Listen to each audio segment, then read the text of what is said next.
Audiobooks full length, your favorite audiobooks for sleeping and relaxing, starts now. Studies in Pessimism by Arthur Schopenhauer.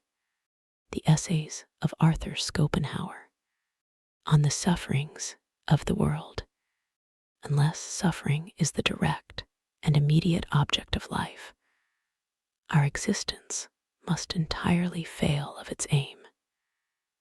It is absurd to look upon the enormous amount of pain that abounds everywhere in the world and originates in needs and necessities inseparable from life itself, as serving no purpose at all and the result of mere chance.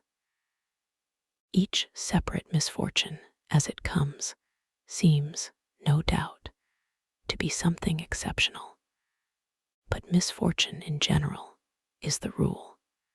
I know of no greater absurdity than that propounded by most systems of philosophy in declaring evil to be negative in its character. Evil is just what is positive. It makes its own existence felt. Leibniz is particularly concerned to defend this absurdity, and he seeks to strengthen his position by using a palpable and paltry sophism. 1. It is the good which is negative. In other words, happiness and satisfaction always imply some desire fulfilled, some state of pain brought to an end. Footnote 1. Translator's Note, cf. Thoude, section 153. Leibniz argued that evil is a negative quality, the absence of good, and that its active and seemingly positive character is an incidental and not an essential part of its nature. Cold, he said, is only the absence of the power of heat, and the active power of expansion in freezing water is an incidental and not an essential part of the nature of cold. The fact is that the power of expansion in freezing water is really an increase of repulsion amongst its molecules. And Schopenhauer is quite right in calling the whole argument a sophism. This explains the fact that we generally find pleasure to be not nearly so pleasant as we expected, and pain very much more painful. The pleasure in this world, it has been said, outweighs the pain, or at any rate, there is an even balance between the two. If the reader wishes to see shortly whether this statement is true, let him compare the respective feelings of two animals, one of which is engaged in eating the other. The best consolation in misfortune or affliction of any kind will be the thought of other people who are in a still worse plight than yourself. And this is a form of consolation open to everyone. But what an awful fate this means for mankind as a whole. We are like lambs in a field, disporting themselves under the eye of the butcher, who chooses out first one and then another for his prey. So it is that in our good days we are all unconscious of the evil fate may have presently in store for us: sickness, poverty, mutilation, loss of sight or reason. No little part of the torment of existence lies in this. That time is continually pressing upon us, never letting us take breath, but always coming after us, like a taskmaster with a whip. If at any moment time stays his hand, it is only when we are delivered over to the misery of boredom. But misfortune has its uses, for as our bodily frame would burst asunder if the pressure of the atmosphere was removed, so, if the lives of men were relieved of all need, hardship, and adversity. If everything they took in hand were successful, they would be so swollen with arrogance that, though they might not burst, they would present the spectacle of unbridled folly, nay, they would go mad.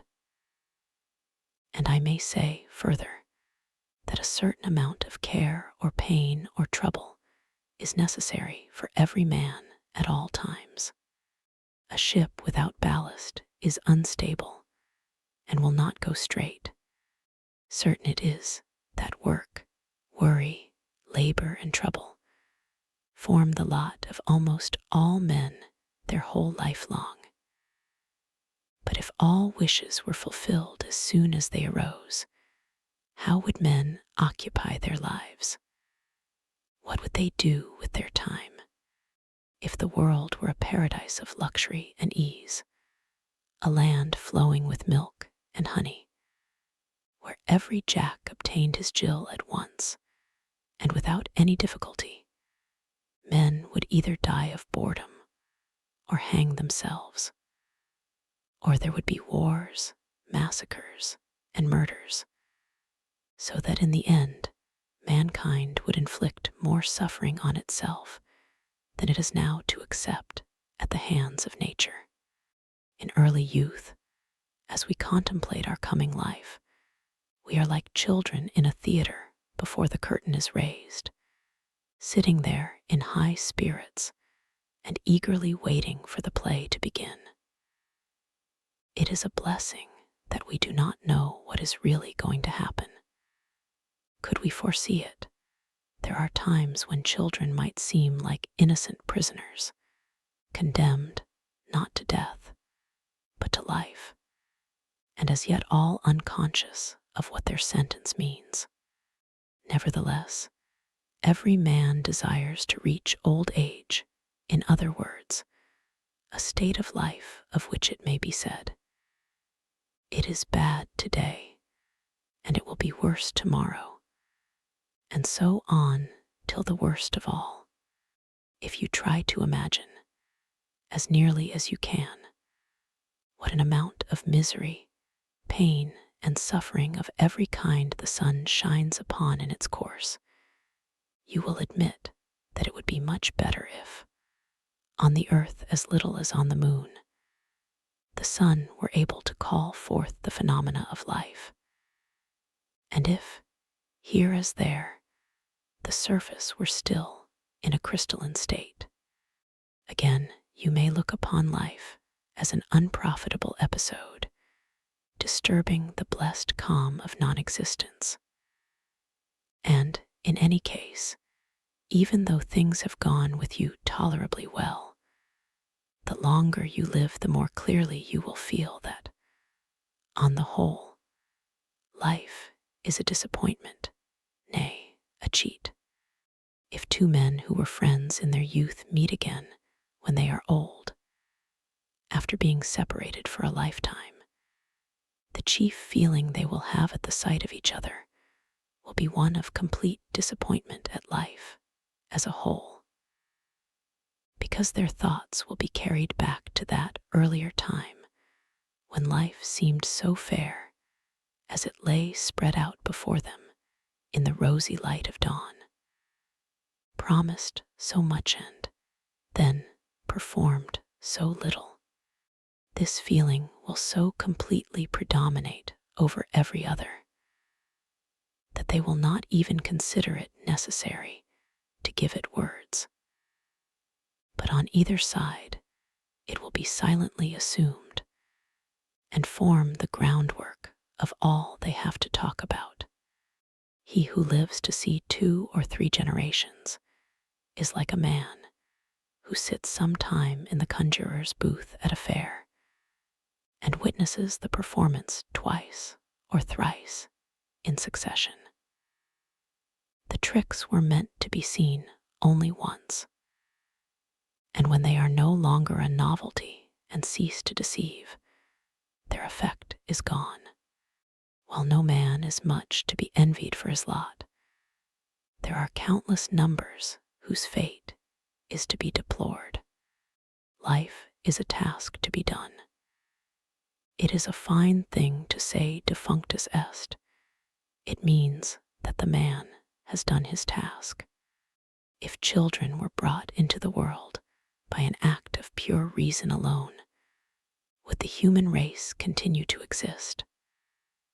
Would not a man rather have so much sympathy with the coming generation as to spare it the burden of existence?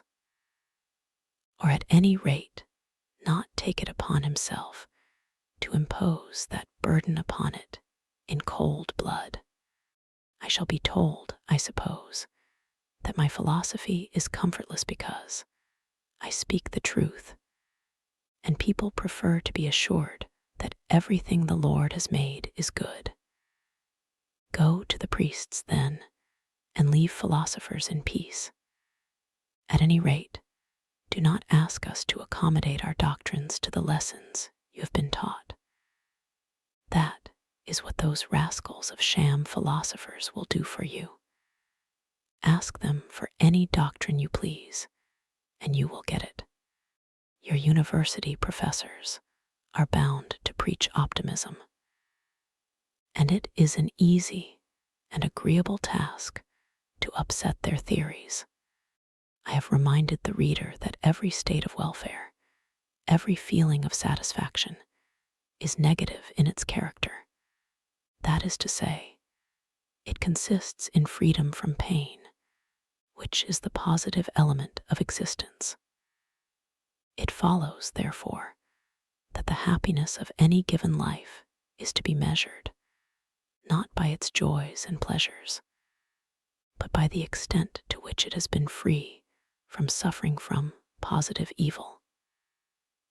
If this is the true standpoint, the lower animals appear to enjoy a happier destiny than man. Let us examine the matter a little more closely. However varied the forms that human happiness and misery may take, leading a man to seek the one and shun the other, the material basis of it all is bodily pleasure or bodily pain. This basis is very restricted.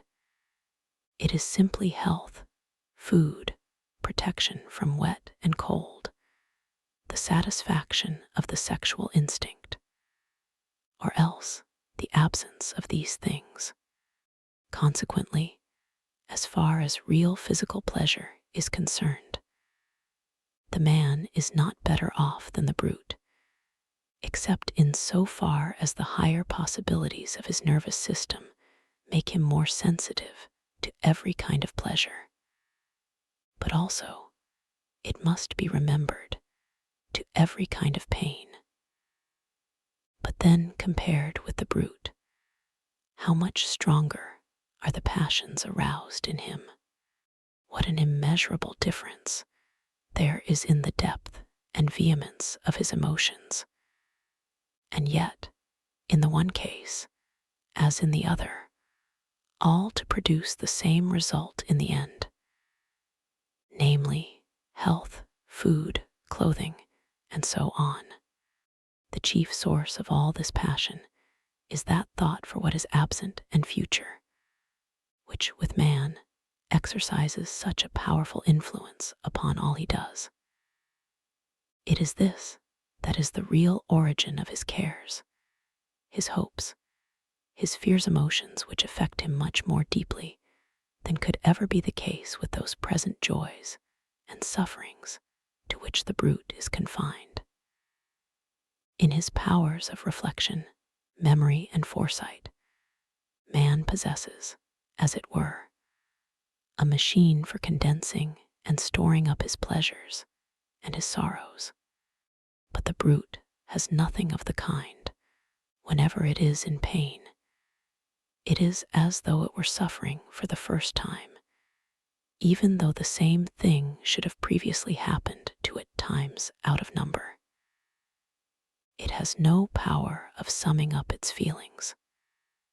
Hence its careless and placid temper. How much it is to be envied.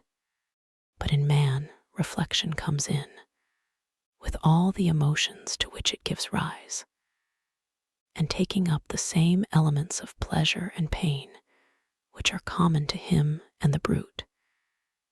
It develops his susceptibility to happiness and misery to such a degree that at one moment the man is brought in an instant to a state of delight that may even prove fatal, at another to the depths of despair and suicide. If we carry our analysis a step farther, we shall find that, in order to increase his pleasures, man has intentionally added to the number and pressure of his needs, which in their original state were not much more difficult to satisfy than those of the brute. Hence luxury in all its forms, delicate food, the use of tobacco and opium, spirituous liquors, fine clothes, and the 1,001 things that he considers necessary to his existence. And above and beyond all this, there is a separate and peculiar source of pleasure, and consequently of pain, which man has established for himself, also as the result of using his powers of reflection. And this occupies him out of all proportion to its value, nay, almost more than all his other interests put together. I mean ambition, and the feeling of honor and shame.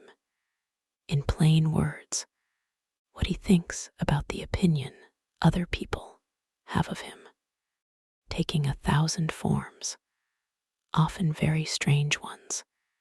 This becomes the goal of almost all the efforts he makes that are not rooted in physical pleasure or pain. It is true that besides the sources of pleasure which he has in common with the brute, man has the pleasures of the mind as well. These admit of many gradations, from the most innocent trifling or the merest talk up to the highest intellectual achievements.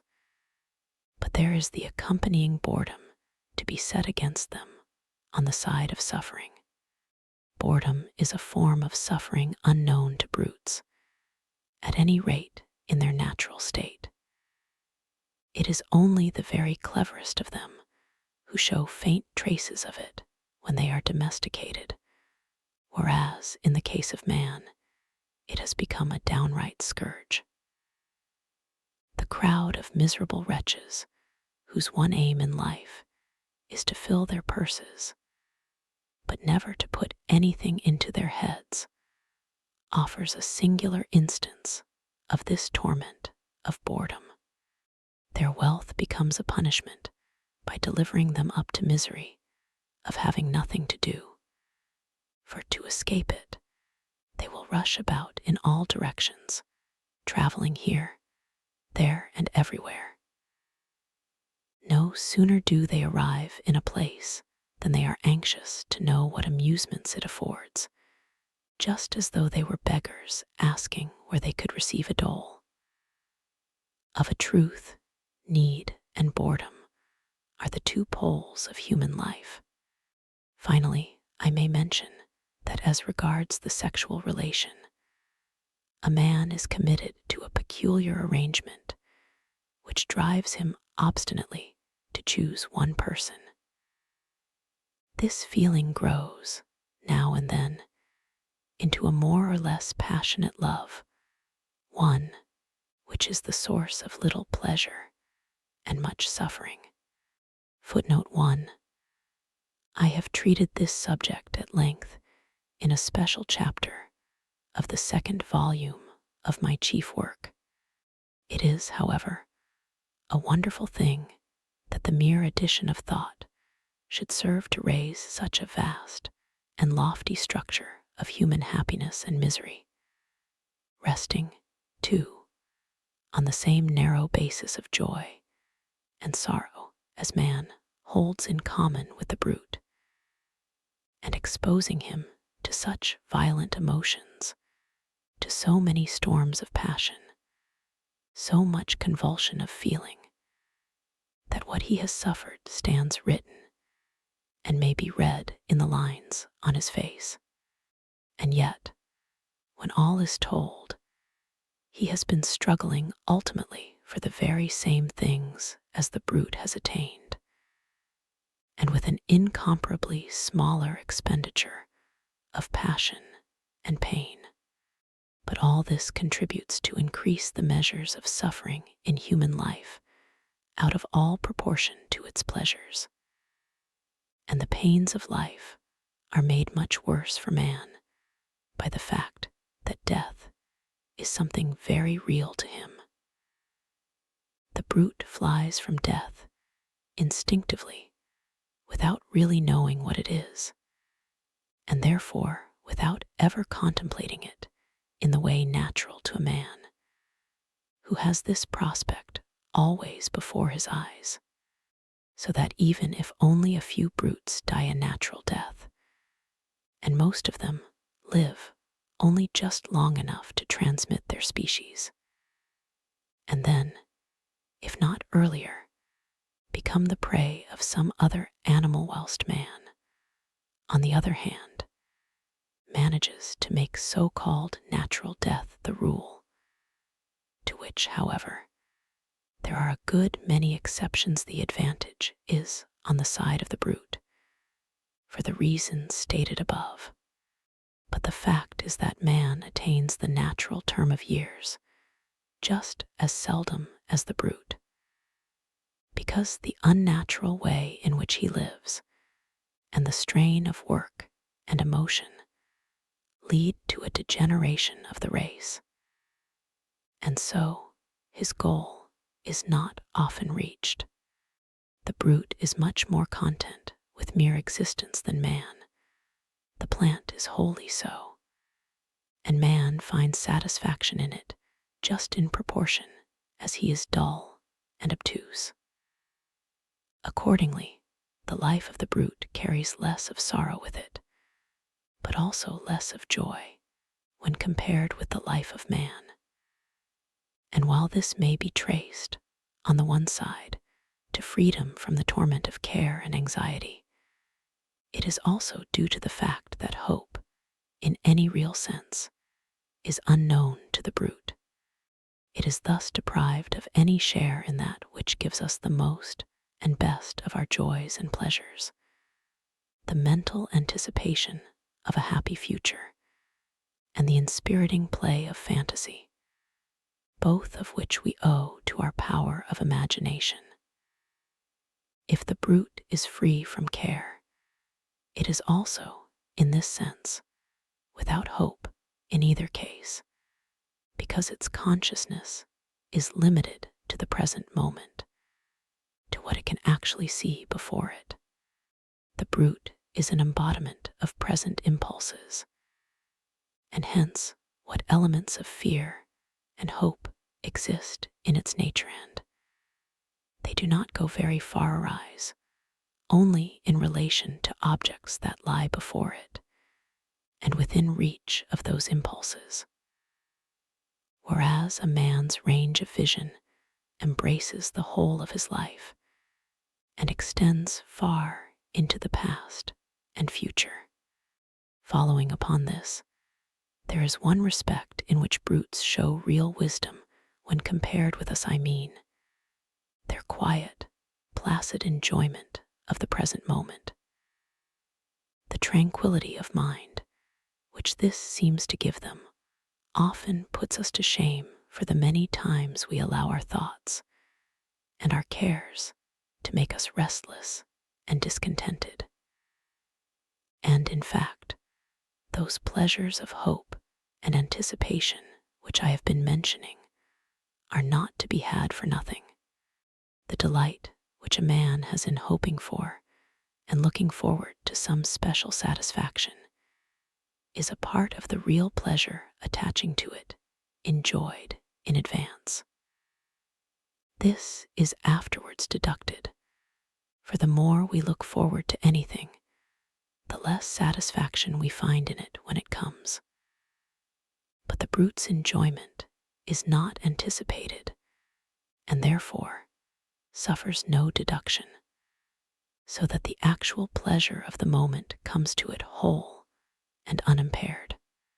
In the same way, too, evil presses upon the brute only with its own intrinsic weight, whereas with us, the fear of its coming often makes its burden 10 times more grievous. It is just this characteristic way in which the brute gives itself up entirely to the present moment that contributes so much to the delight we take in our domestic pets. They are the present moment personified, and in some respects, they make us feel the value of every hour that is free from trouble and annoyance, which we, with our thoughts and preoccupations, mostly disregard. But man, that selfish and heartless creature, misuses this quality of the brute to be more content than we are with mere existence, and often works it to such an extent that he allows the brute absolutely nothing more than mere bare life. The bird which was made so that it might rove over half of the world, he shuts up into the space of a cubic foot, there to die a slow death in longing and crying for freedom. For in a cage, it does not sing for the pleasure of it. And when I see how man misuses the dog, his best friend, how he ties up this intelligent animal with a chain, I feel the deepest sympathy with the brute and burning indignation against its master. We shall see later that by taking a very high standpoint, it is possible to justify the sufferings of mankind. But this justification cannot apply to animals, whose sufferings, while in a great measure brought about by men, are often considerable even apart from their agency. 1. And so we are forced to ask, why and for what purpose does all this torment and agony exist? There is nothing here to give the will pause.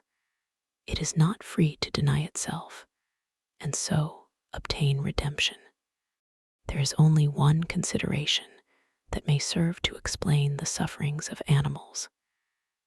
It is this, that the will to live, which underlies the whole world of phenomena, must, in their case, satisfy its cravings by feeding upon itself.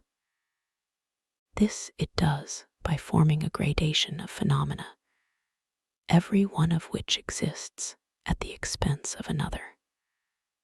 I have shown, however, that the capacity for suffering is less in animals than in man.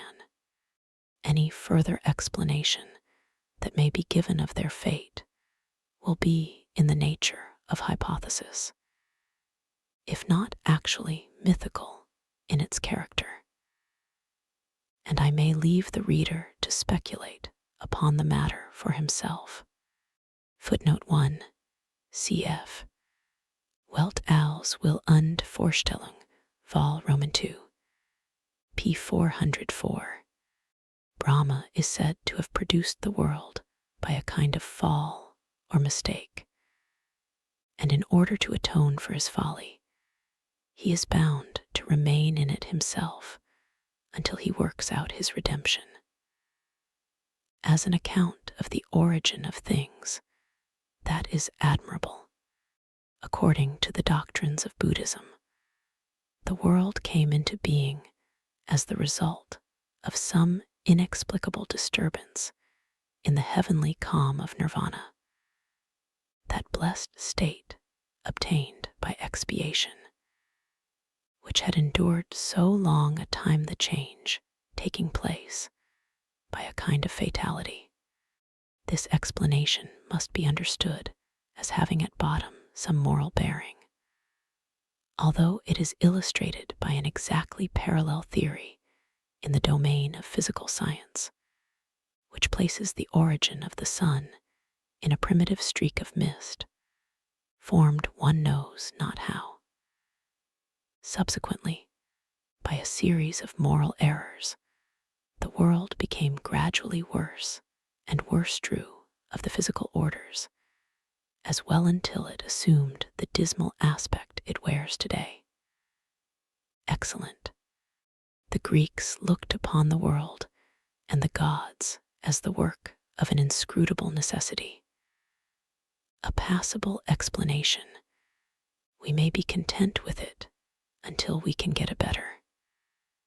Again, Ormuzd and Ahriman are rival powers, continually at war.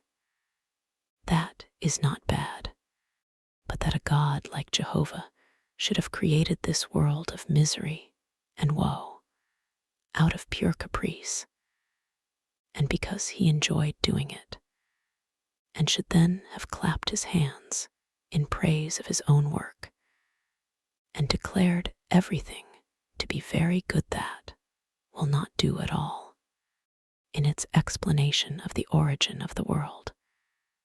Judaism is inferior to any other form of religious doctrine professed by a civilized nation. And it is quite in keeping with this that it is the only one which presents no trace whatever of any belief in the immortality of the soul. 1. Footnote 1. See Perurga Vol. IPP 139 et seq. Even though Leibniz's contention that this is the best of all possible worlds were correct, that would not justify God in having created it. For he is the creator not of the world only, but of possibility itself, and therefore he ought to have so ordered possibility as that it would admit of something better. There are two things which make it impossible to believe that this world is the successful work of an all-wise, all-good, and at the same time all-powerful being. Firstly, the misery which abounds in it everywhere, and secondly, the obvious imperfection of its highest product, man, who is a burlesque of what he should be. These things cannot be reconciled with any such belief. On the contrary, they are just the facts which support what I have been saying. They are our authority for viewing the world as the outcome of our own misdeeds, and therefore as something that had better not have been.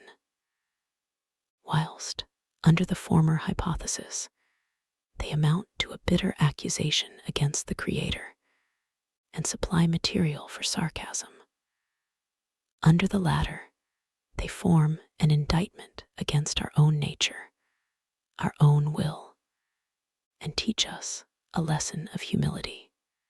They lead us to see that, like the children of a libertine, we come into the world with the burden of sin upon us, and that it is only through having continually to atone for this sin that our existence is so miserable, and that its end is death.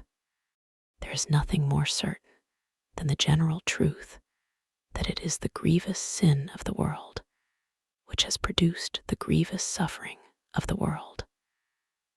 I am not referring here to the physical connection between these two things lying in the realm of experience. My meaning is metaphysical.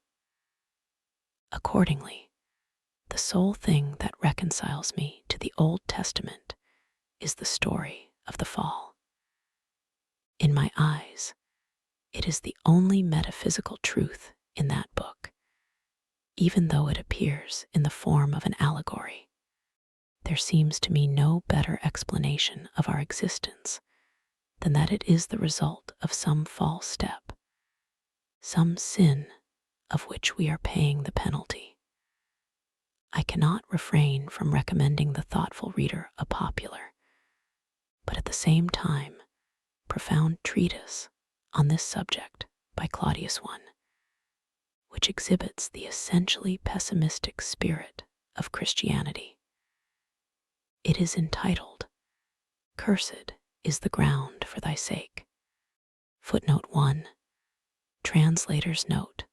Matthias Claudius, 1740–1815, a popular poet and friend of Klopstock, Herder, and Leasing.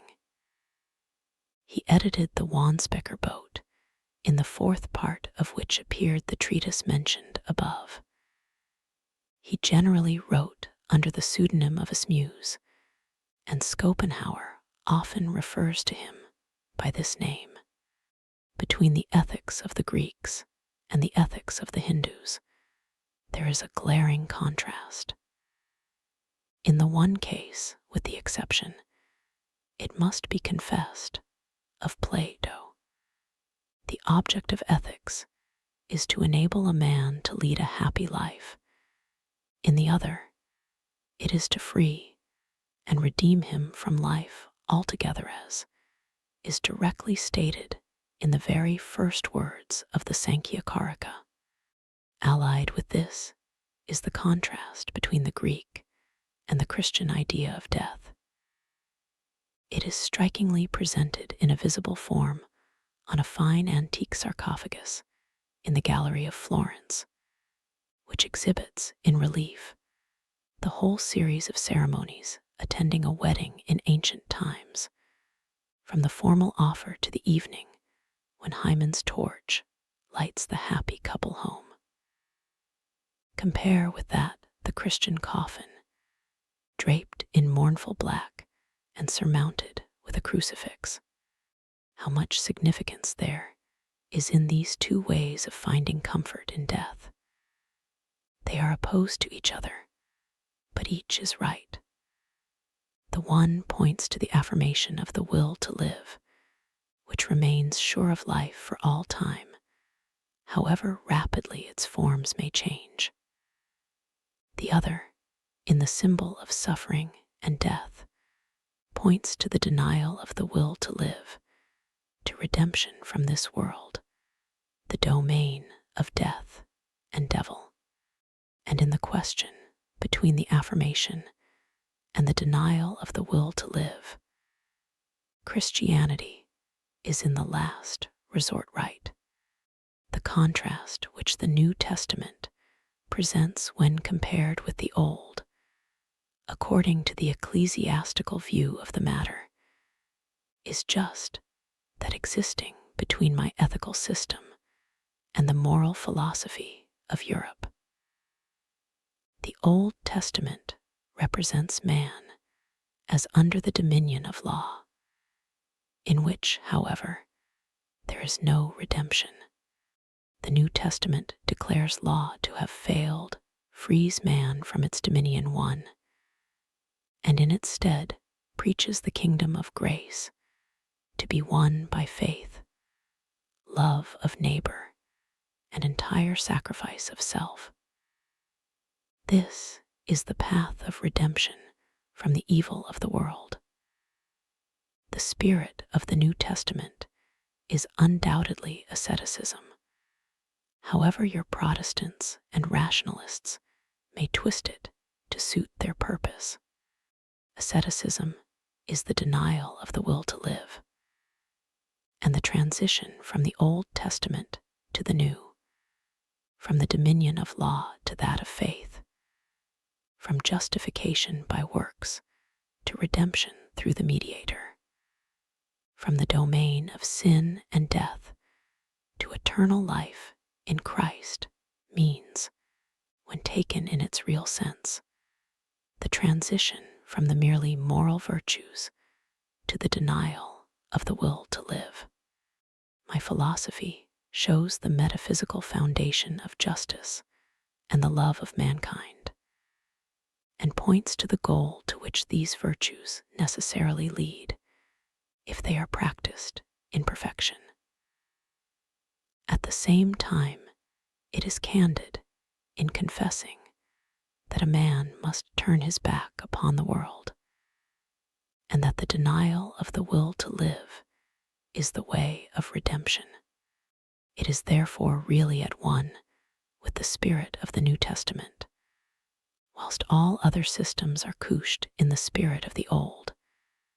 That is to say, theoretically as well as practically. Their result is Judaism mere despotic theism. In this sense, then, my doctrine might be called the only true Christian philosophy, however paradoxical. A statement. This may seem to people who take superficial views instead of penetrating to the heart of the matter. Footnote 1. Cf. Romans 7, Galatians 2, Romans 3. If you want a safe compass to guide you through life, and to banish all doubt as to the right way of looking at it, you cannot do better than accustom yourself to regard this world as a penitentiary, a sort of a penal colony, or Greek, ergastarion, as the earliest philosopher called it. One amongst the Christian fathers, Origen, with praiseworthy courage, took this view too, which is further justified by certain objective theories of life. I refer not to my own philosophy alone, but to the wisdom of all ages, as expressed in Brahmanism and Buddhism, and in the sayings of Greek philosophers like Empedocles and Pythagoras, as also by Cicero, in his remark that the wise men of old used to teach that we come into this world to pay the penalty of crime committed in another state of existence, a doctrine which formed part of the initiation into the mysteries. 3. And Vanini, whom his contemporaries burned, finding that an easier task than to confute him puts the same thing in a very forcible way. Man, he says, is so full of every kind of misery that, were it not repugnant to the Christian religion, I should venture to affirm that if evil spirits exist at all, they have posed into human form and are now atoning for their crimes. 4. And true Christianity, using the word in its right sense also, regards our existence as the consequence of sin and error. Footnote 1. Cf. Clem, Alex, Strom, L. Roman 3, C. 3, p. 399. Footnote 2. Augustine de Civitate Dei, L's IC 23. Footnote 3. Cf. Fragmenta de Philosophia. Footnote 4. De Admirandis Naturae Arcanis, Dial LP 35. If you accustom yourself to this view of life, you will regulate your expectations accordingly, and cease to look upon all its disagreeable incidents, great and small, its sufferings, its worries, its misery, as anything unusual or irregular. Nay, you will find that everything is as it should be, in a world where each of us pays the penalty of existence in his own peculiar way. Amongst the evils of a penal colony is the society of those who form it, and if the reader is worthy of better company, he will need no words from me to remind him of what he has to put up with at present. If he has a soul above the common, or if he is a man of genius, he will occasionally feel like some noble prisoner of state, condemned to work in the galleys with common criminals, and he will follow his example and try to isolate himself. In general, however, it should be said that this view of life will enable us to contemplate the so-called imperfections of the great majority of men, their moral and intellectual deficiencies, and the resulting base type of countenance, without any surprise, to say nothing of indignation. For we shall never cease to reflect where we are, and that the men about us are beings conceived and born in sin, and living to atone for it.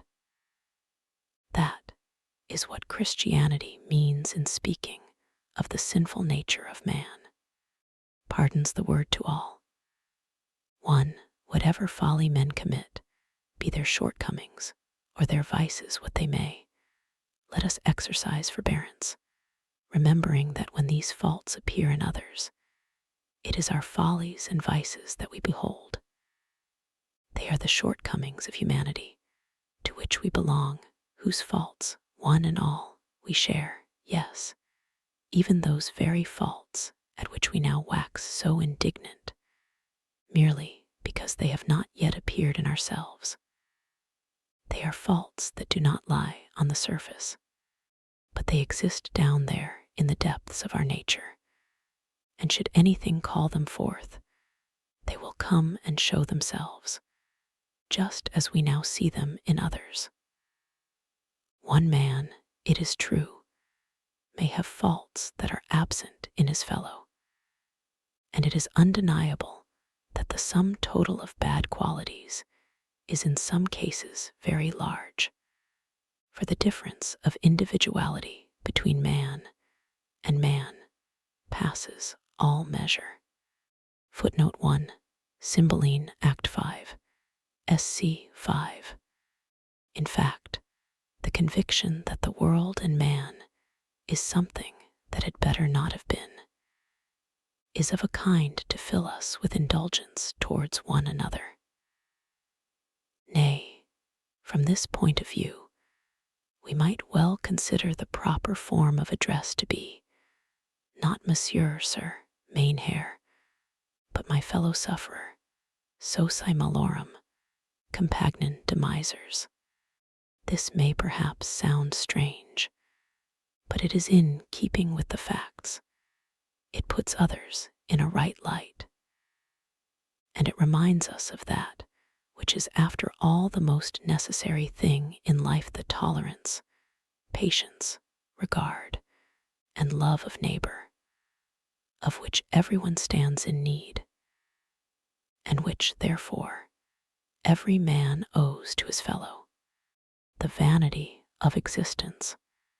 This vanity finds expression in the whole way in which things exist, in the infinite nature of time and space, as opposed to the finite nature of the individual in both, in the ever-passing present moment as the only mode of actual existence, in the interdependence and relativity of all things, in continual becoming without ever being, in constant wishing and never being satisfied, in the long battle which forms the history of life, where every effort is checked by difficulties and stopped until they are overcome. Time is that in which all things pass away. It is merely the form under which the will to live the thing in itself, and therefore imperishable, has revealed to it that its efforts are in vain. It is that agent by which at every moment all things in our hands become as nothing, and lose any real value they possess. That which has been exists no more. It exists as little as that which has never been. But of everything that exists, you must say, in the next moment, that it has been. Hence something of great importance, now past, is inferior to something of little importance, now present, in that the latter is a reality, and related to the former as something to nothing. A man finds himself, to his great astonishment, suddenly existing after thousands and thousands of years of non-existence. He lives for a little while, and then, again, comes an equally long period when he must exist no more. The heart rebels against this, and feels that it cannot be true. The crudest intellect cannot speculate on such a subject without having a presentiment that time is something ideal in its nature. This ideality of time and space is the key to every true system of metaphysics, because it provides for quite another order of things than is to be met with in the domain of nature. This is why Kant is so great. Of every event in our life, we can say only for one moment that it is, forever after that it was. Every evening we are poorer by a day.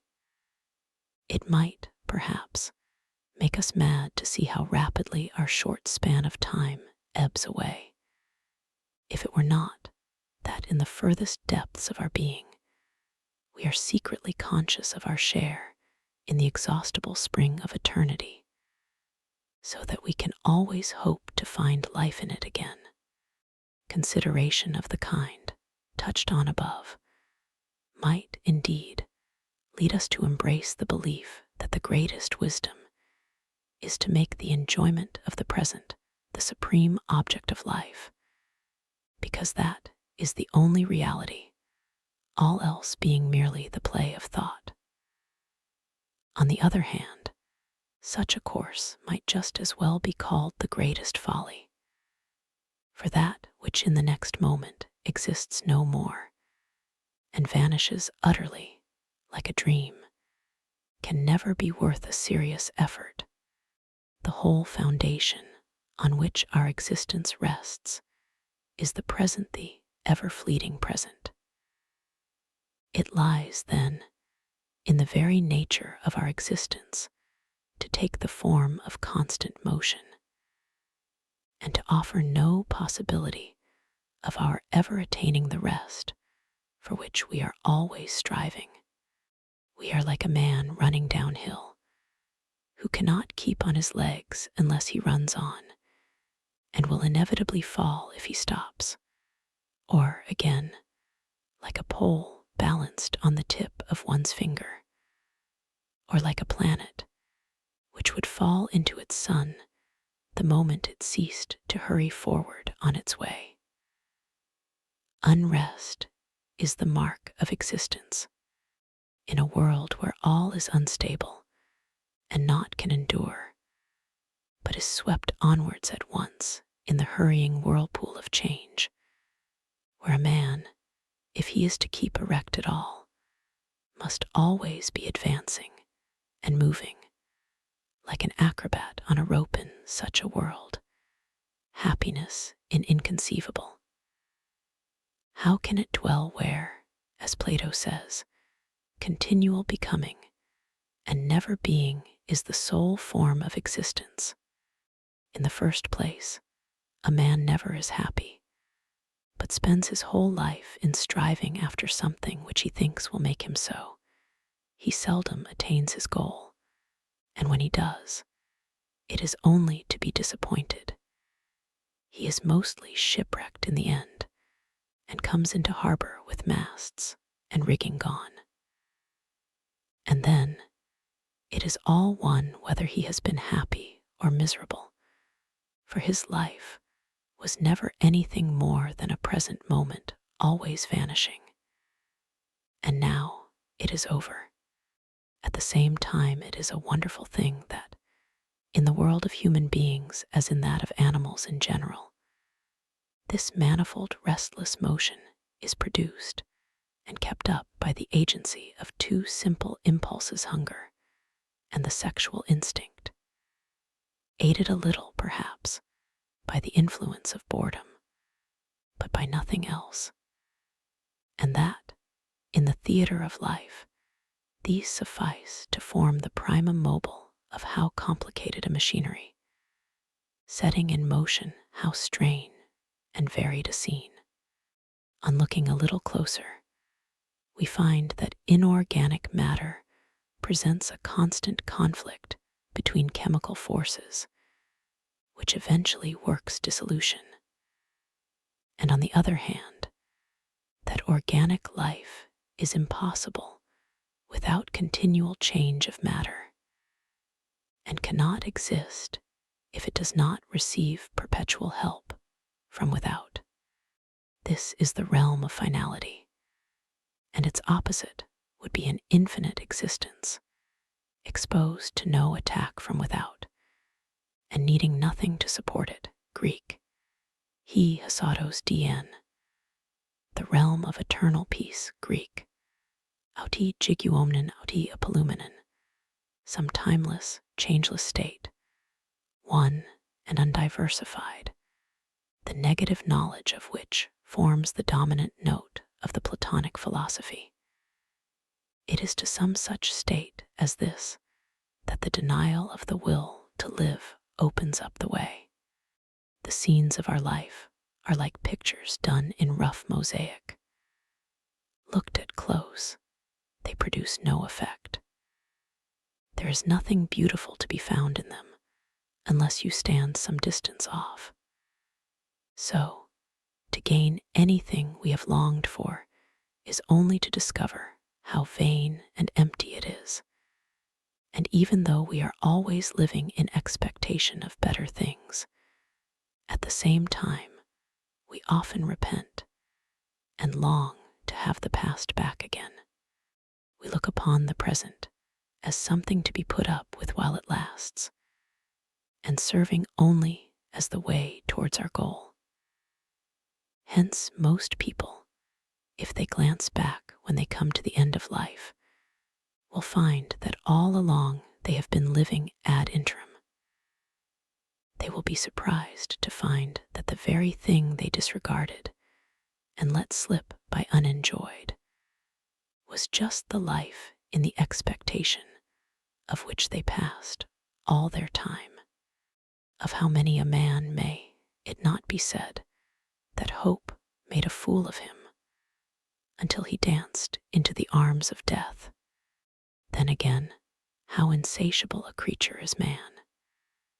Every satisfaction he attains lays the seeds of some new desire, so that there is no end to the wishes of each individual will. And why is this? The real reason is simply that, taken in itself, will is the Lord of all worlds. Everything belongs to it, and therefore no one single thing can ever give it satisfaction, but only the whole, which is endless. For all that, it must rouse our sympathy to think how very little the will, this Lord of the world, really gets when it takes the form of an individual, usually only just enough to keep the body together. This is why man is so very miserable. Life presents itself chiefly as a task, of subsisting at all, Gagner Savai. If this is accomplished, life is a burden. And then there comes the second task of doing something with that which has been one of warding off boredom, which, like a bird of prey, hovers over us, ready to fall wherever it sees a life secure from need. The first task is to win something, the second, to banish the feeling that it has been won. Otherwise, it is a burden. Human life must be some kind of mistake. The truth of this will be sufficiently obvious if we only remember that man is a compound of needs and necessities hard to satisfy, and that even when they are satisfied, all he obtains is a state of painlessness, where nothing remains to him but abandonment to boredom. This is direct proof that existence has no real value in itself. For what is boredom but the feeling of the emptiness of life, if life the craving for which is the very essence of our being were possessed of any positive intrinsic value? There would be no such thing as boredom at all. Mere existence would satisfy us in itself, and we should want for nothing. But as it is, we take no delight in existence except when we are struggling for something, and then distance and difficulties to be overcome make our goal look as though it would satisfy us an illusion which vanishes when we reach it. Or else, when we are occupied with some purely intellectual interest when, in reality, we have stepped forth from life to look upon it from the outside, much after the manner of spectators at a play, and even sensual pleasure itself means nothing but a struggle and aspiration, ceasing the moment its aim is attained. Whenever we are not occupied in one of these ways, but cast upon existence itself, its vain and worthless nature is brought home to us. And this is what we mean by boredom. The hankering after what is strange and uncommon and innate, and ineradicable tendency of human nature shows how glad we are at any interruption of that natural course of affairs, which is so very tedious, that this most perfect manifestation of the will to live, the human organism, with the cunning and complex working of its machinery, must fall to dust and yield up itself, and all its strivings to extinction. This is the naive way in which nature, who is always so true and sincere in what she says, proclaims the whole struggle of this will as in its very essence barren and unprofitable. Were it of any value in itself, anything unconditioned and absolute, it could not thus end in mere nothing. If we turn from contemplating the world as a whole, and in particular the generations of men as they live their little hour of mock existence, and then are swept away in rapid succession, if we turn from this and look at life in its small details as presented, say, in a comedy, how ridiculous it all seems. It is like a drop of water seen through a microscope, a single drop teeming with infusoria, or a speck of cheese full of mites invisible to the naked eye.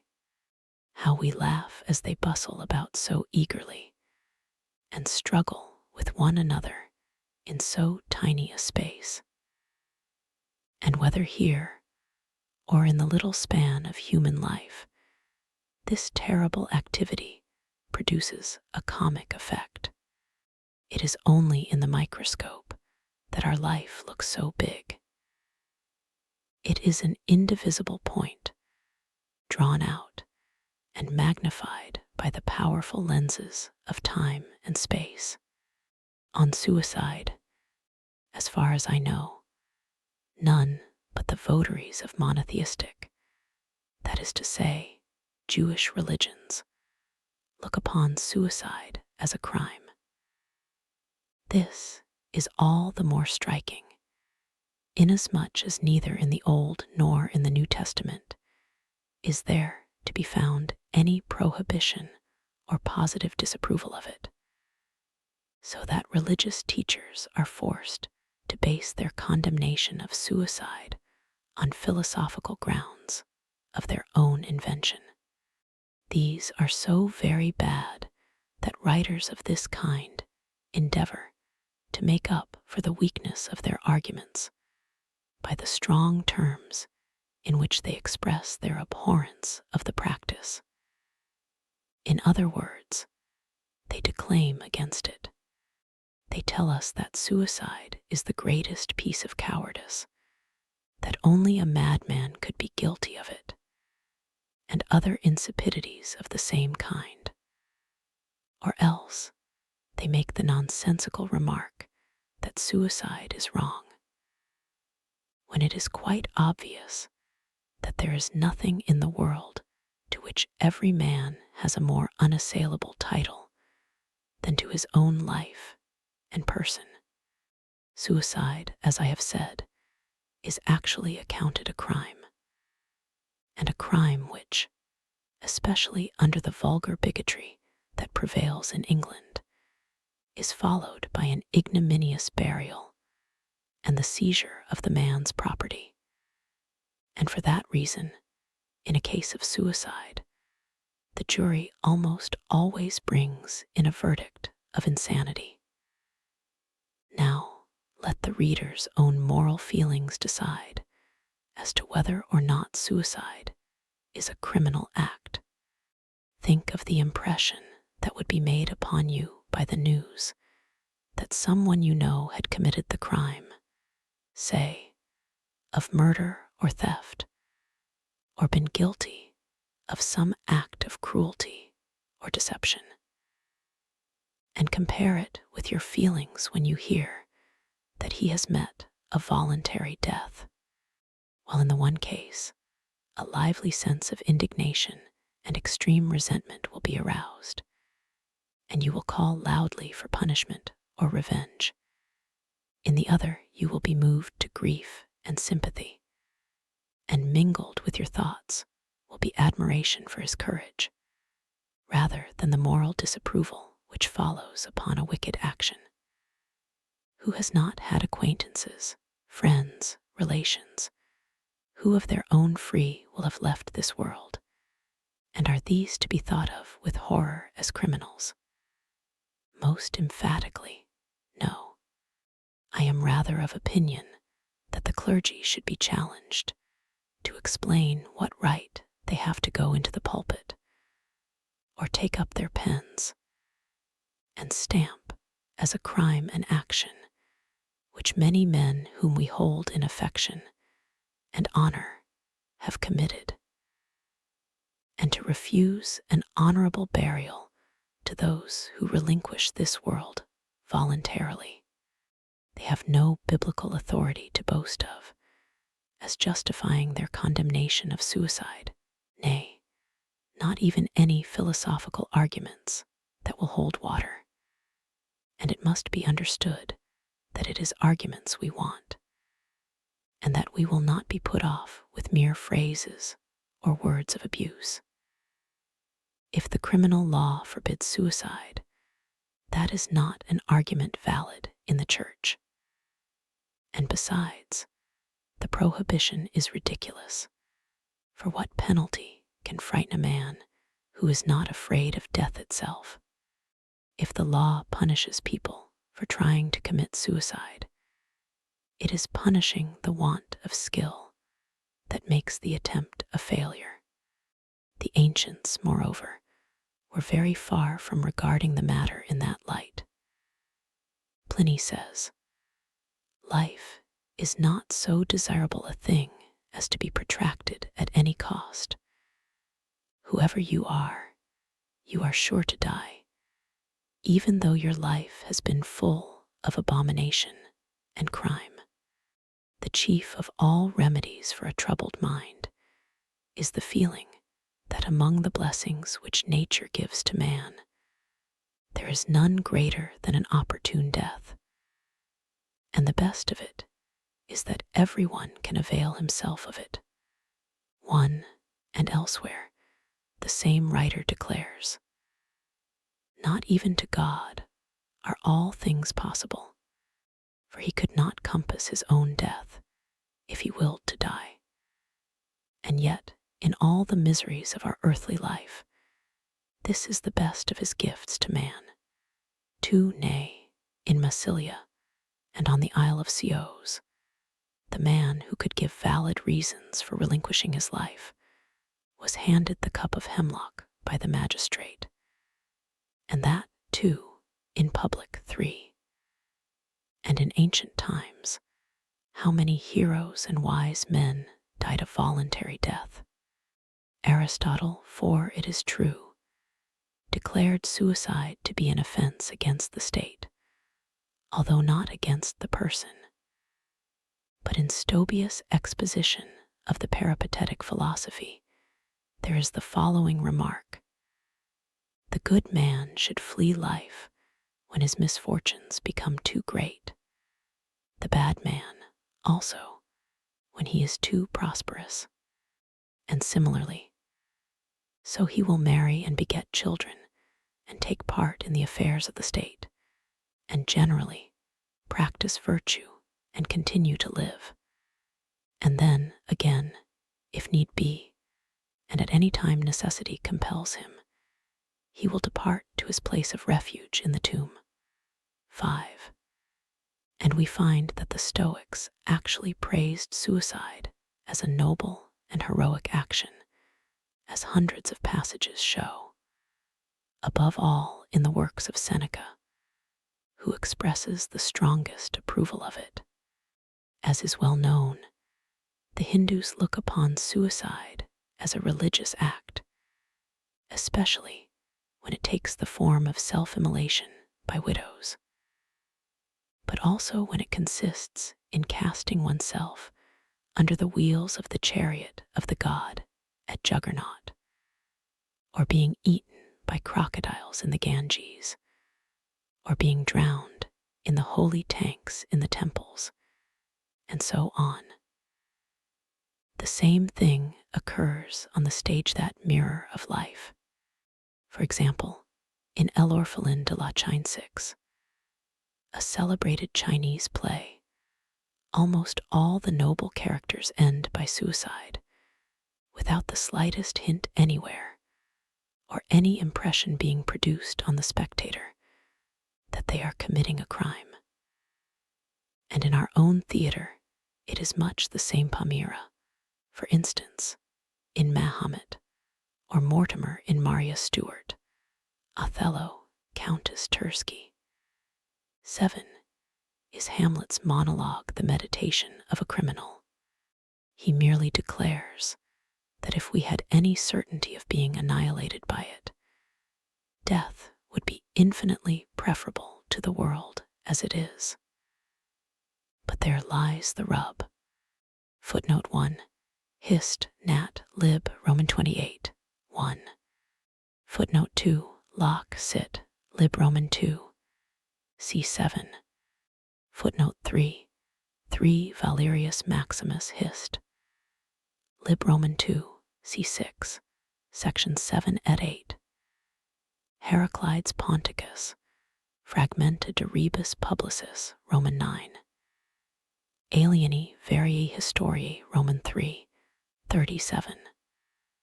Strabo, Lib. X, C5, 6. Footnote 4. Eth. Nisham, v15. Footnote 5. Stobius. Icol. Eth. Roman 2, C7, pp. 286, 312. Footnote 6. Traduit par St. Julian, 1834. Footnote 7. Translator's note, Palmyra. A female slave in Goethe's play of Mahomet. Mortimer, a would-be lover and rescuer of Mary in Schiller's Maria Stuart. Countess Tersky, a leading character in Schiller's Wallenstein's Tod. The reasons advanced against suicide by the clergy of monotheistic, that is to say, Jewish religions, and by those philosophers who adapt themselves thereto, are weak sophisms which can easily be refuted. 1. The most thoroughgoing refutation of them is given by Hume in his essay on suicide. This did not appear until after his death, when it was immediately suppressed, owing to the scandalous bigotry and outrageous ecclesiastical tyranny that prevailed in England. And hence, only a very few copies of it were sold under cover of secrecy and at a high price. This and another treatise by that great man have come to us from Ball, and we may be thankful for the reprint. 2. It is a great disgrace to the English nation that a purely philosophical treatise, which, proceeding from one of the first thinkers and writers in England, aimed at refuting the current arguments against suicide by the light of cold reason, should be forced to sneak about in that country, as though it were some rascally production, until at last it found refuge on the continent. At the same time, it shows what a good conscience the Church has in such matters. Footnote 1. See my treatise on the foundation of morals, section 5. Footnote 2. Essays on Suicide and the Immortality of the Soul, by the late David Hume Ball, 1799, sold by James Decker. In my chief work, I have explained the only valid reason existing against suicide on the score of mortality. It is this, that suicide thwarts the attainment of the highest moral aim by the fact that, for a real release from this world of misery, it substitutes one that is merely apparent. But from a mistake to a crime is a far cry, and it is as a crime that the clergy of Christendom wish us to regard suicide. The inmost kernel of Christianity is the truth that suffering crosses the real end and object of life. Hence Christianity condemns suicide as thwarting this end, whilst the ancient world, taking a lower point of view, held it in approval, nay, in honor one. But if that is to be accounted a valid reason against suicide, it involves the recognition of asceticism.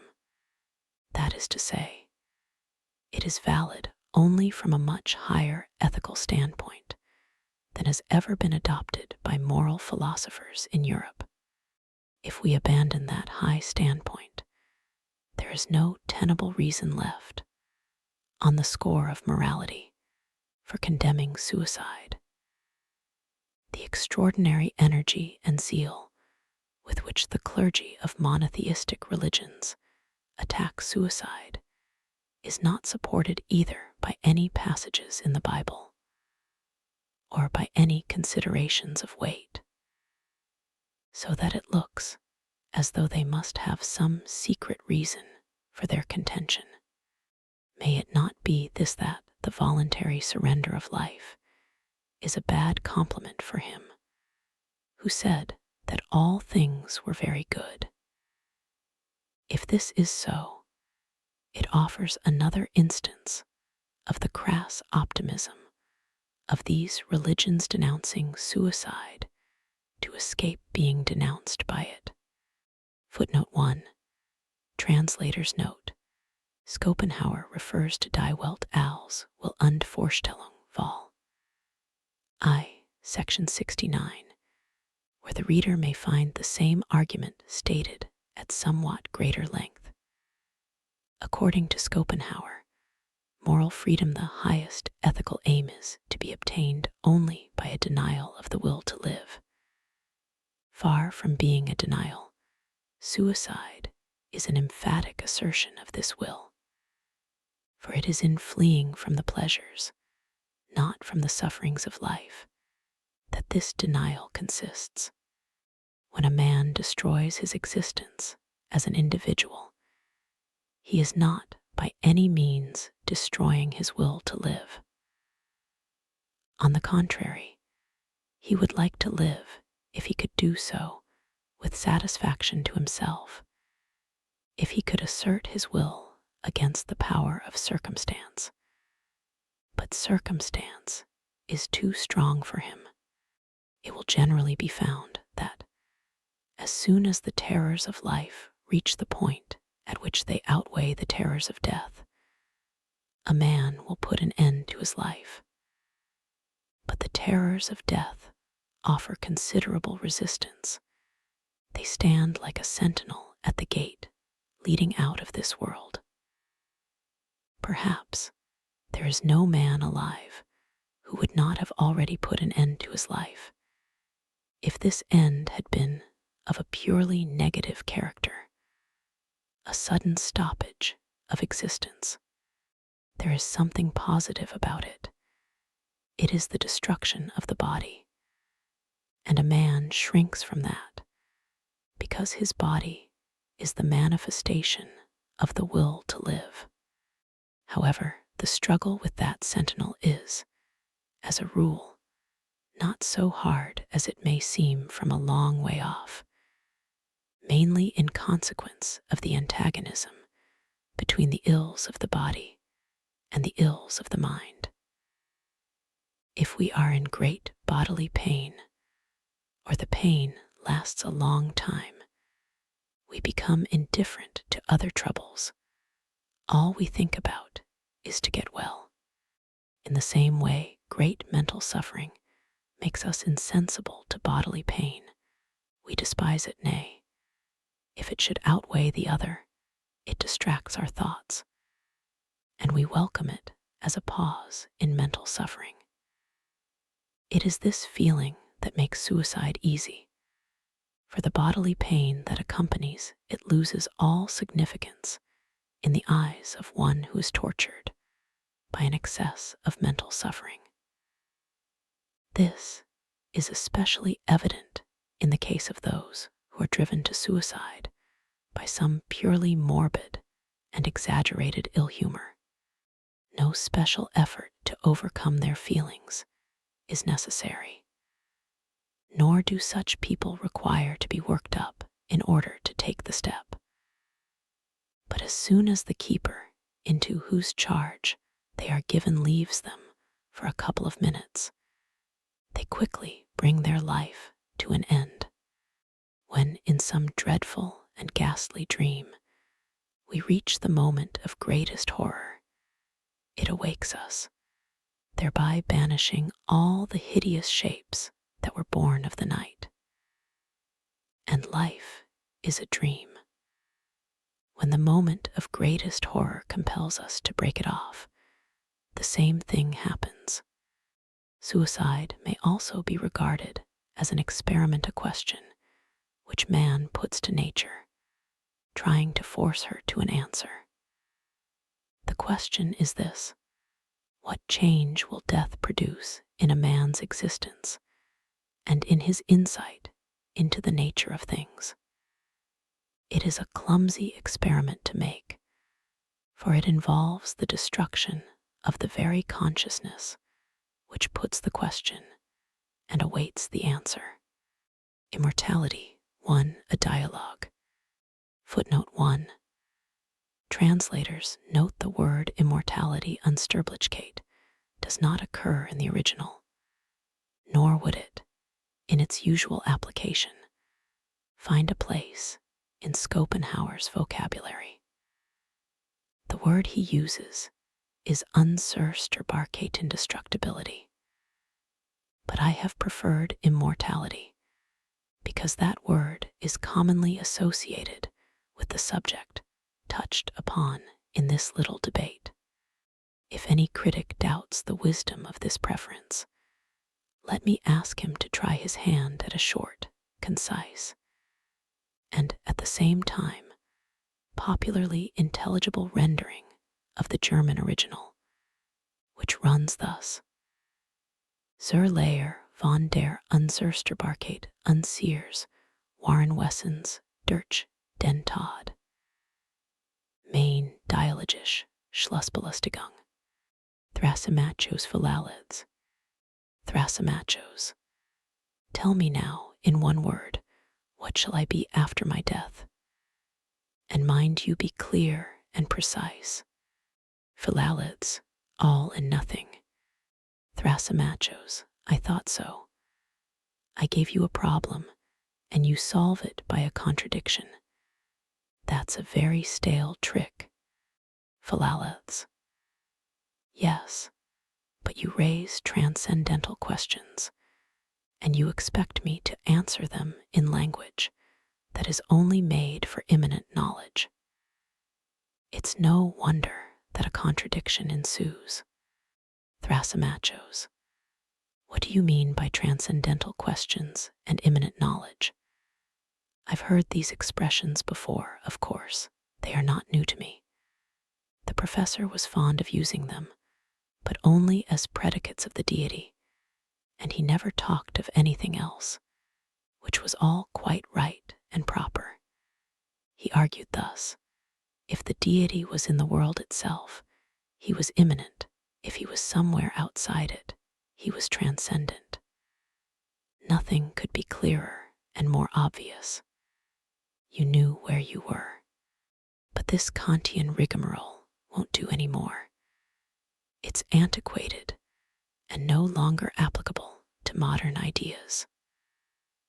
Why, we've had a whole row of eminent men in the metropolis of German learning. Philalethes, aside, German humbug, he means. Thrasymachos, the mighty Schleiermacher, for instance, and that gigantic intellect, Hegel. And at this time of day, we've abandoned that nonsense. I should rather say we're so far beyond it that we can't put up with it anymore. What's the use of it then? What does it all mean? Philalethes, transcendental knowledge is knowledge which passes beyond the bounds of possible experience and strives to determine the nature of things as they are in themselves. Immanent knowledge, on the other hand, is knowledge which confines itself entirely with those bounds, so that it cannot apply to anything but actual phenomena. As far as you are an individual, death will be the end of you. But your individuality is not your true and inmost being. It is only the outward manifestation of it. It is not the thing in itself, but only the phenomenon presented in the form of time, and therefore with a beginning and an end. But your real being knows neither time, nor beginning, nor end, nor yet the limits of any given individual. It is everywhere present in every individual, and no individual can exist apart from it. So when death comes, on the one hand you are annihilated as an individual, on the other, you are and remain everything. That is what I meant when I said that after your death you would be all and nothing. It is difficult to find a more precise answer to your question, and at the same time be brief. The answer is contradictory, I admit, but it is so simply because your life is in time, and the immortal part of you in eternity. You may put the matter thus: your immortal part is something that does not last in time, and yet is indestructible. But there you have another contradiction. You see what happens by trying to bring the transcendental within the limits of immanent knowledge. It is in some sort doing violence to the latter by misusing it for ends it was never meant to serve.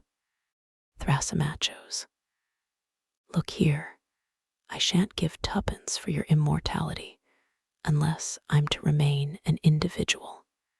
Philalethes, well, perhaps I may be able to satisfy you on this point.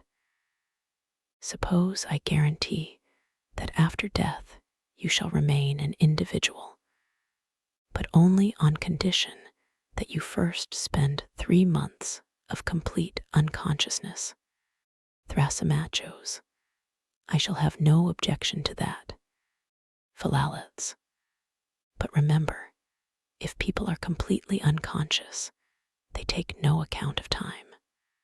So, when you are dead, it's all the same to you whether 3 months pass in the world of consciousness or 10,000 years. In the one case, as in the other, it is simply a matter of believing what is told you when you awake.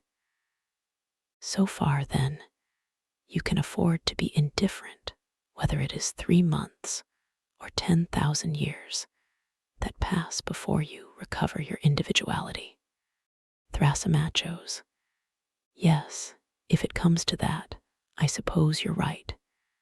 Philalethes, and if by chance, after those 10,000 years have gone by, no one ever thinks of awakening you, I fancy it would be no great misfortune.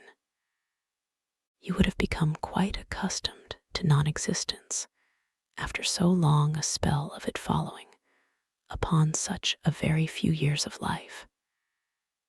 At any rate, you may be sure you would be perfectly ignorant of the whole thing. Further, if you knew that the mysterious power which keeps you in your present state of life had never once ceased in those 10,000 years to bring forth other phenomena like yourself, and to endow them with life, it would fully console you. Thrasymachos. Indeed, so you think you're quietly going to do me out of my individuality with all this fine talk. But I'm up to your tricks. I tell you I won't exist unless I can have my individuality. I'm not going to be put off with mysterious powers and what you call phenomena. I can't do without my individuality, and I won't give it up. Philalaths.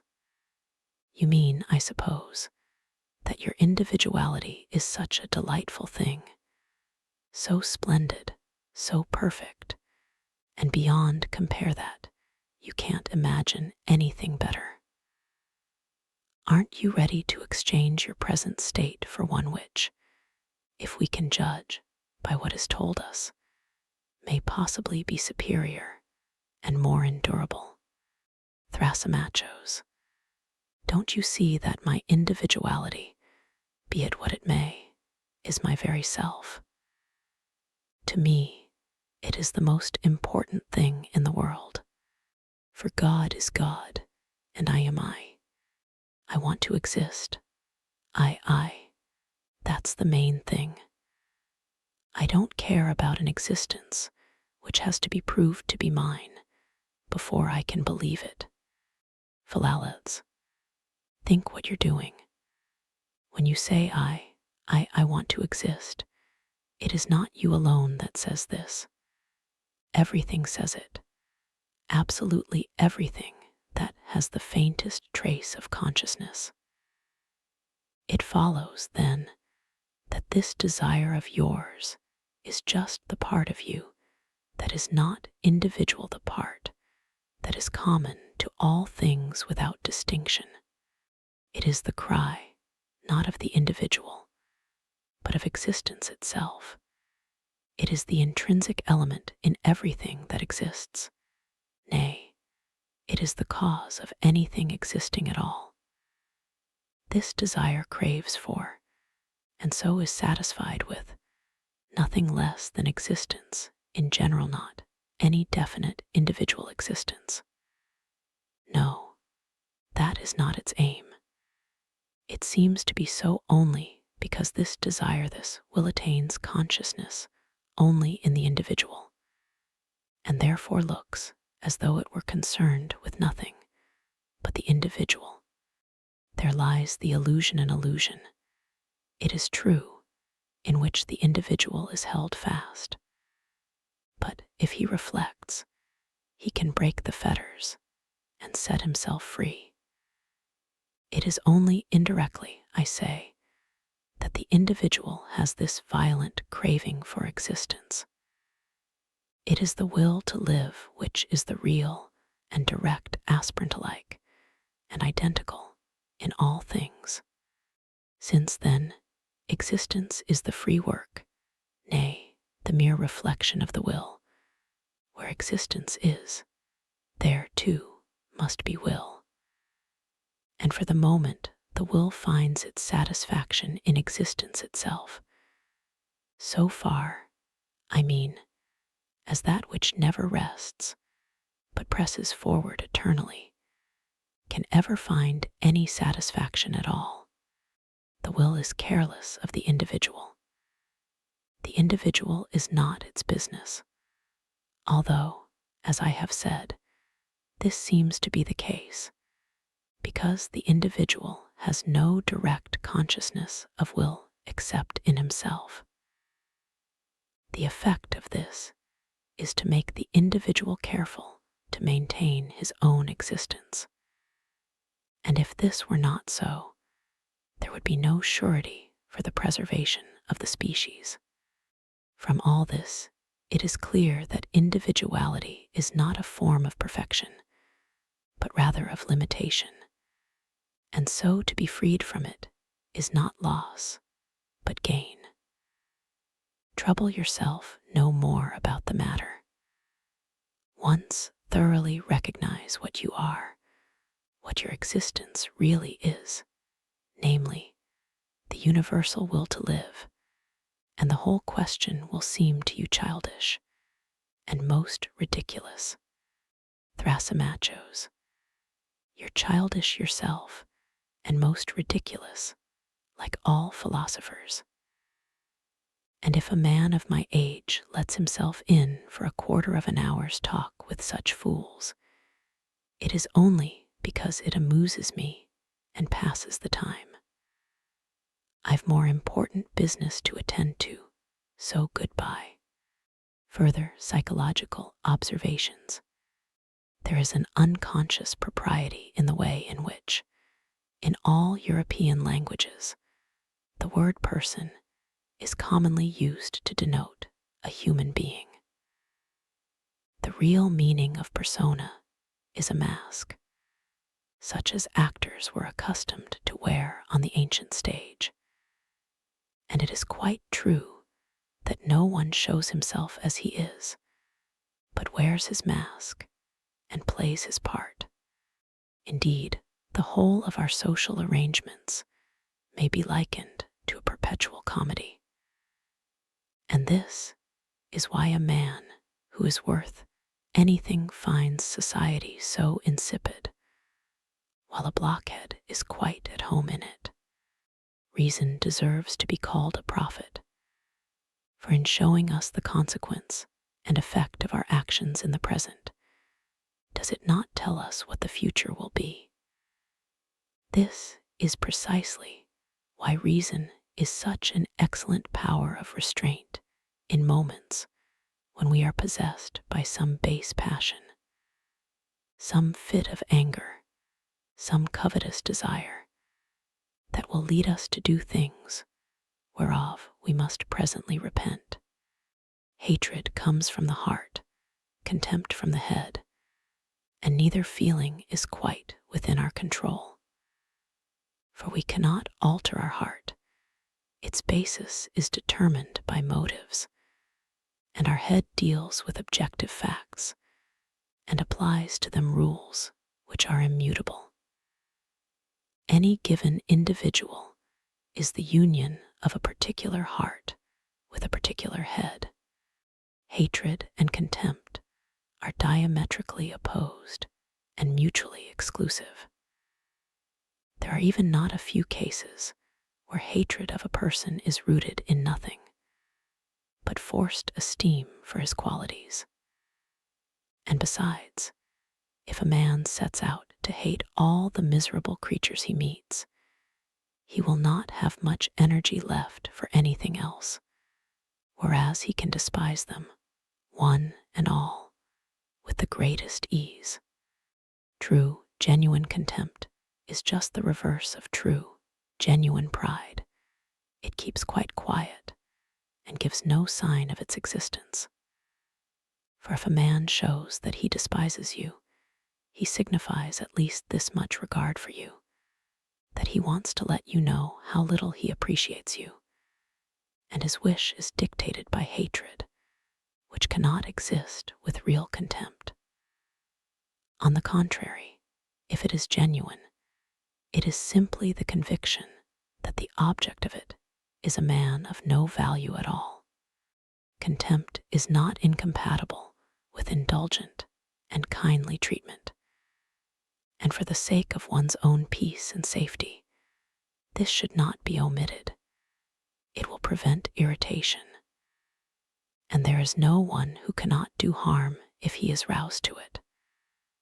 But if this pure, cold, sincere contempt ever shows itself, it will be met with the most truculent hatred. For the despised person is not in a position to fight contempt with its own weapons.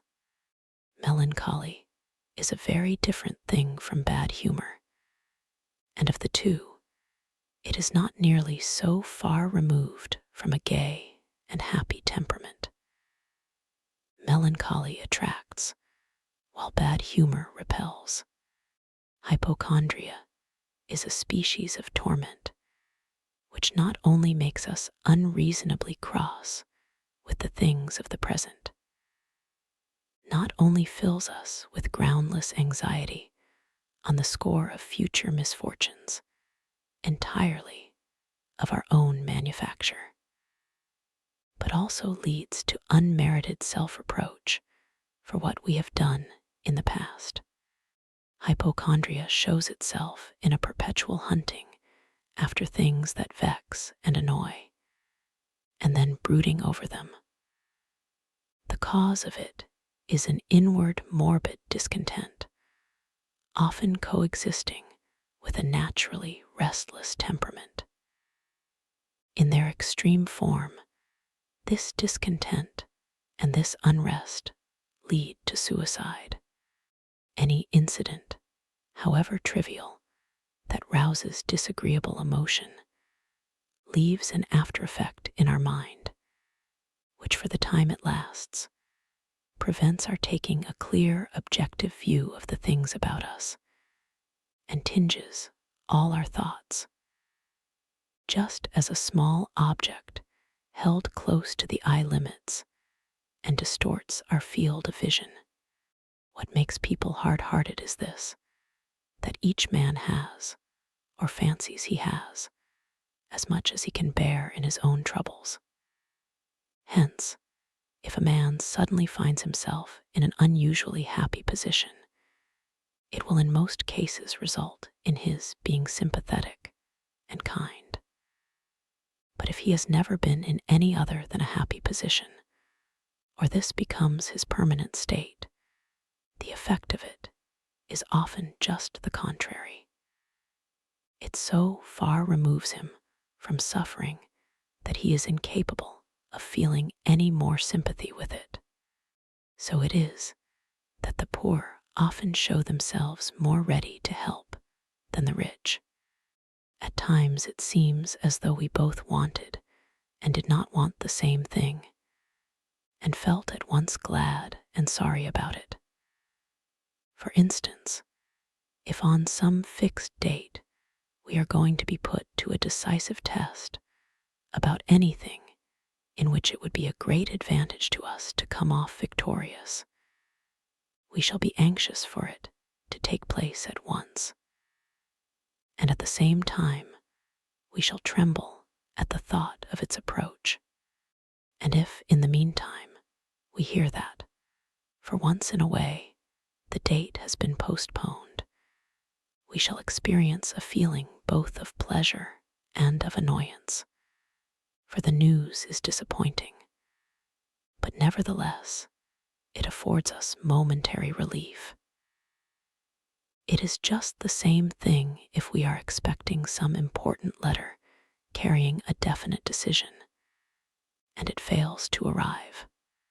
In such cases, there are really two different motives at work in us, the stronger but more distant of the two being the desire to stand the test and to have the decision given in our favor, and the weaker, which touches us more nearly, the wish to be left for the present in peace and quiet, and accordingly in further enjoyment of the advantage which at any rate attaches to a state of hopeful uncertainty, compared with the possibility that the issue may be unfavorable.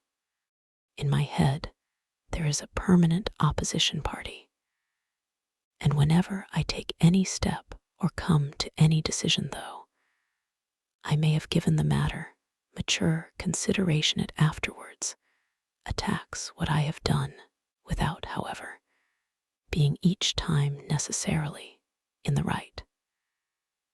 This is, I suppose, only a form of rectification on the part of the spirit of scrutiny, but it often reproaches me when I do not deserve it. The same thing, no doubt, happens to many others as well. For where is the man who can help thinking that, after all, it were better not to have done something that he did with great deliberation? Quid tam dextro pede, concipes, ut te canatus non ponitat votique peracti. Why is it that common is an expression of contempt, and that uncommon, extraordinary, distinguished denote approbation?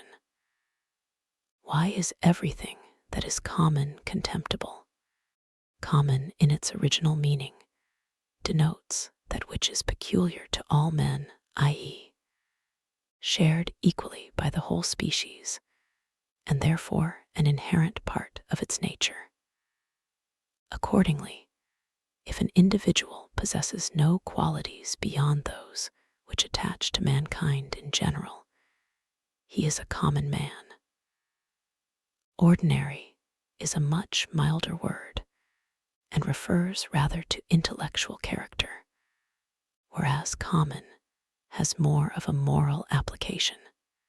What value can a creature have that is not a whit different from millions of its kind? Millions, do I say?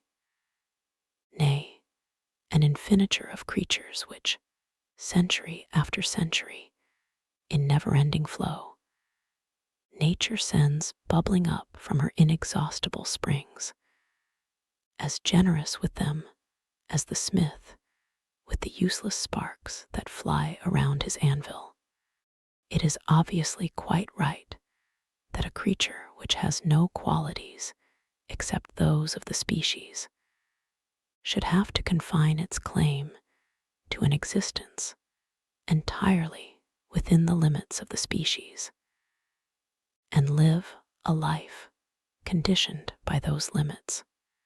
In various passages of my works, I have argued that whilst a lower animal possesses nothing more than the generic character of its species, man is the only being which can lay claim to possess an individual character. But in most men, this individual character comes to very little in reality, and they may be almost all ranged under certain classes. Si sont des espèces. Their thoughts and desires, like their faces, are those of the species, or at any rate, those of the class to which they belong, and accordingly, they are of a trivial, everyday, common character, and exist by the thousand.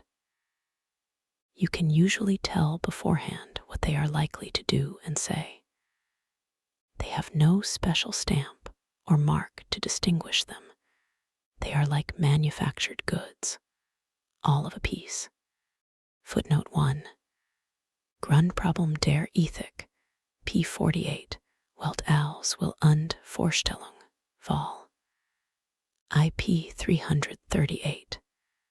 If then their nature is merged in that of the species, how shall their existence go beyond it? The curse of vulgarity puts men on a par with the lower animals by allowing them none but a generic nature, a generic form of existence. Anything that is high or great or noble must then, as a matter of course, and by its very nature, stand alone in a world where no better expression can be found to denote what is base and contemptible than that which I have mentioned as in general use, namely, common. Will, as the thing in itself, is the foundation of all being. It is part and parcel of every creature, and the permanent element in everything. Will, then, is that which we possess in common with all men, nay, with all animals, and even with lower forms of existence. And in so far we are akin to everything so far, that is, as everything is filled to overflowing with will. On the other hand, that which places one being over another and sets differences between man and man is intellect and knowledge. Therefore, in every manifestation of self, we should, as far as possible, give play to the intellect alone. For, as we have seen, the will is the common part of us. Every violent exhibition of will is common and vulgar.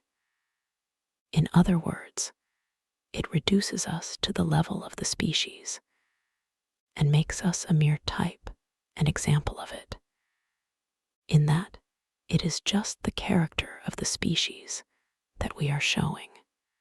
So every fit of anger is something common, every unrestrained display of joy, or of hate, or fear. In short, every form of emotion.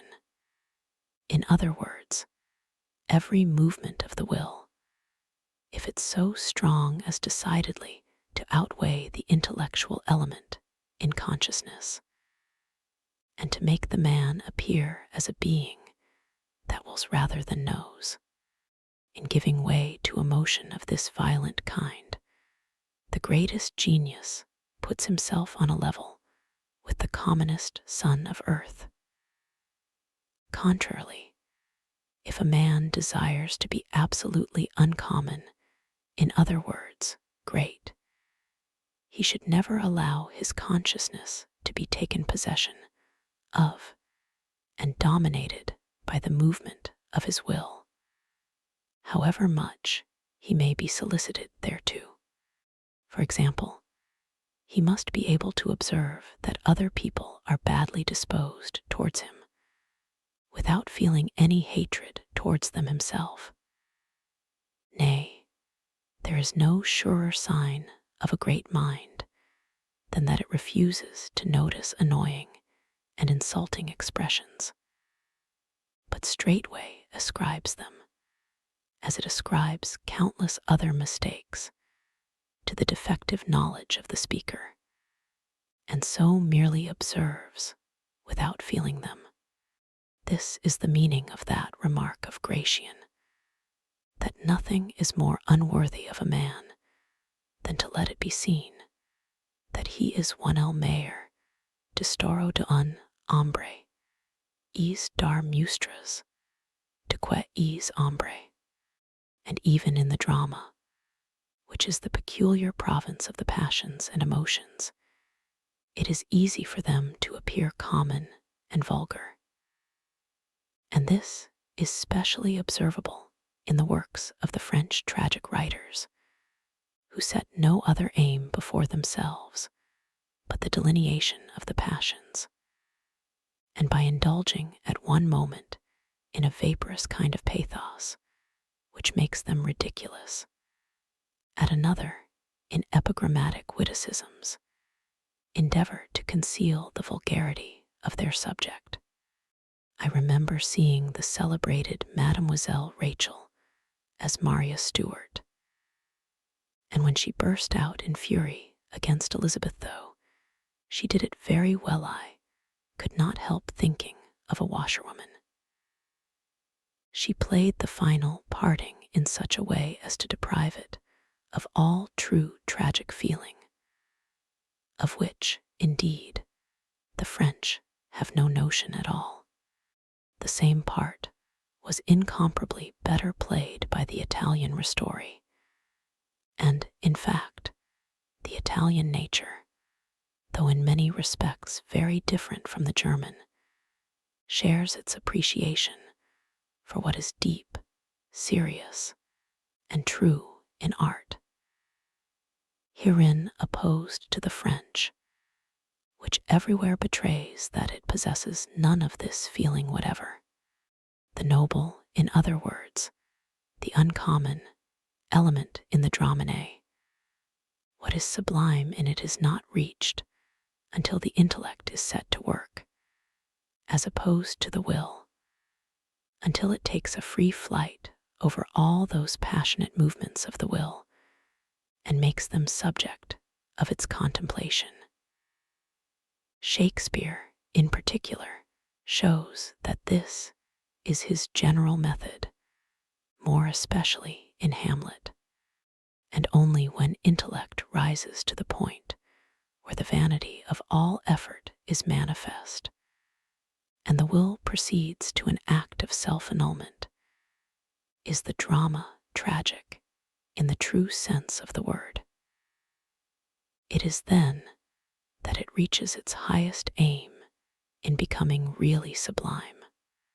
Every man takes the limits of his own field of vision for the limits of the world.